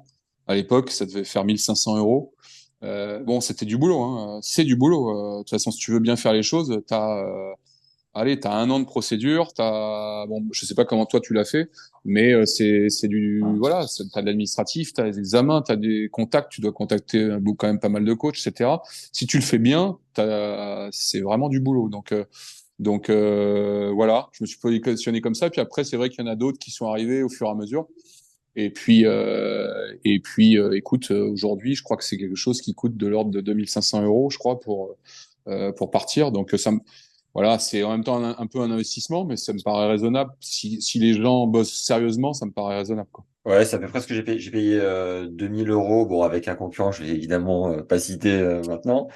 Et, euh, et oui, je confirme que c'est pas mal de boulot, tant sur la partie administrative que la négo de la bourse, que voilà, tout ça, ça Ouais, s'invente pas forcément. ouais. Donc, évidemment, ça vaut le coup. Est-ce qu'il y avait une autre question que je posais habituellement? Voyons voir. D'habitude, je dis, est-ce que tu as envie de... Ouais, si, quand même. Est-ce qu'il y aurait une personne que tu aimerais écouter sur ce podcast en marge de ce format sur les US? Une personne que tu trouves méga intéressante dans le monde du tennis? Ah, t'en as des questions, des pièges, toi. Pierre Barthès? Pourquoi pas? T'es en Ah, Pierre contact avec lui Barthez. ou pas? Ah ouais, ouais, ouais, on a été en contact l'année dernière. Il est venu d'ailleurs parce qu'il y avait son petit-fils qui est venu faire un stage. Super sympa, enthousiaste. Il était content, je pense, de revoir le site Vive parce que lui, il l'a connu la grande époque. Et c'est une bible du tennis. C'est un mec qui aime bien, en plus, se raconter des anecdotes. Donc ouais, ouais, pourquoi pas? Ce serait un bon mec à inviter pour discuter tennis. Il en connaît quand même un bout sur le sujet et ça peut être intéressant, ouais. Génial. Toute dernière question. Un conseil que tu donnerais aux joueurs, aux joueuses euh, passionnés, tu vois, un truc sur le terrain à grappiller, à gratter pour s'améliorer dans son jeu, un petit truc à manger comme ça, tu vois, qui fait du bien. Écoute, À mettre en application sur le court, tu vois, éventuellement, hein. ouais, ouais, il y en a tellement de choses. Une petite pause, on a mis en place un abonnement hebdomadaire dans lequel on vous envoie un conseil coaching par semaine d'un joueur du circuit ou un coach pour vous permettre de progresser continuellement aux côtés de ces personnes quasi intouchables, tout en soutenant le développement du podcast pour nous permettre de toujours produire du meilleur contenu. Donc le fameux conseil coaching de Charles est accessible en lien dans la description et en y accédant aujourd'hui, vous bénéficiez de tous les précédents conseils de nos invités. Alors merci pour votre motivation sur le cours ainsi que votre soutien et on y retourne. Tu Donc, regardes encore le tennis professionnel ou t'as lâché? ouais, non, non, beaucoup, parce que bah, déjà, j'adore ça, puis je vois l'évolution, ça m'intéresse, et puis on a quand même pas mal de jeunes qui sont bons ici, il y en a T'as des gars qui sont sur le Constant circuit. Lestienne? Constant, Titouan Droguet, là, que je suivais à Cherbourg il y a 10 jours, je suis allé avec lui, qui a fait qualifier finale, pour le coup, tu vois, dans un gros tournoi Challenger. Donc des mecs qui ont du potentiel, donc c'est important de se tenir au courant des évolutions, de voir, et puis c'est intéressant. Pour coacher, c'est obligé, sinon tu restes 20 ans en arrière, quoi. Et le paddle, de quel œil tu le vois? Paddle, ouais, c'est un boom incroyable. C'est vraiment le tennis des années 80 en termes d'intérêt. Il y a un intérêt pour le paddle, ça se voit dans tous les clubs du monde, quel que soit l'endroit où tu te trouves dans le monde. Dès que tu ouvres un club de paddle, il y a du monde. C'est facile, c'est convivial, ça a plein d'atouts. Donc c'est génial. Moi, je joue, je trouve ça très amusant. Après, en modèle économique, c'est pas évident. Faut pas non plus penser que parce que tu ouvres un club, ça va marcher et que c'est un modèle économique viable. Ça, c'est une autre histoire. C'est un peu plus compliqué et puis ça sera difficile d'atteindre le niveau du tennis parce qu'il n'y a pas de grand chelem, il n'y a pas d'événements comme mythique comme il y a dans le tennis. Donc, mais par contre, c'est plus qu'une mode. Je pense que ça va bien au-delà de la mode. Aujourd'hui, c'est vraiment, il y a un engouement pour ce sport pour plein de raisons qui fait que je pense que ça va durer dans le temps. Hmm. Top, C'est merci qu'un début. Charles. Merci pour ce premier épisode de cette série. J'ai Merci commencé à en toi. intro en disant que ça allait être plus court que les formats classiques. Je n'ai pas réussi, très clairement. Mais Écoute, c'était j'ai passé un c'était super riche. moment. J'espère que les auditeurs aussi. La force de l'audio, c'est qu'on arrive à garder les gens au moins pendant 80% du contenu. Donc, YouTube, C'est cool. c'est une autre paire de manches. Les plateformes audio de podcast, ça, c'est un vrai avantage. Donc, voilà, mettez-nous un petit commentaire. Merci. J'espère que ça aura plu. Partagez à des jeunes, qui ont potentiellement envie de partir aux US ou qui n'ont pas forcément pensé à cette éventualité-là. Moi, c'est mon meilleur pote à l'idée qui m'a donné l'idée. Donc, voilà, partagez l'épisode à des jeunes que ça peut inspirer, à leurs parents aussi. Et puis, à très vite, Charles, pour de nouveaux contenus, hein. Merci Max et merci et bravo pour ce que tu fais. Au passage, moi je suis maintenant assez régulièrement tes podcasts et c'est vraiment c'est super. Voilà, Top. bravo. Merci beaucoup. À Allez, bientôt. à très vite. Ciao, ciao. Ciao. Merci d'avoir écouté ce premier volet avec Charles Offray d'une série de 7 épisodes dédiés aux universités américaines. Pour rappel, notre invité du jour est directeur de la French Touch Academy au Cap d'Agde et met en place tous les services nécessaires pour partir étudier aux États-Unis avec une bourse à la clé. Si besoin, je mets tous les liens en description de l'épisode pour vous documenter et aller vivre une expérience qui changera votre vie ou celle de vos enfants éventuellement. Dites-nous en commentaire et avec un like ainsi que 5 étoiles sur Apple Podcast et Spotify si le format vous plaît. Ça aidera l'épisode à bien marcher et si vous avez des questions en lien au parcours universitaire américain, posez-les ici ou envoyez-les moi par mail à max@tennislegende.fr. Je ferai le nécessaire pour y répondre dans les prochains épisodes. Allez suivre le compte Insta de la French Touch Academy et pour récupérer le conseil coaching de Charles, le lien est dans la description de l'épisode. En y accédant aujourd'hui, tu bénéficies par ailleurs de tous les précédents conseils de nos invités et ça permet au passage de soutenir le podcast de manière active, d'accéder à des bonus exclusifs et nous encourager à produire du meilleur contenu. Par avance, un grand merci.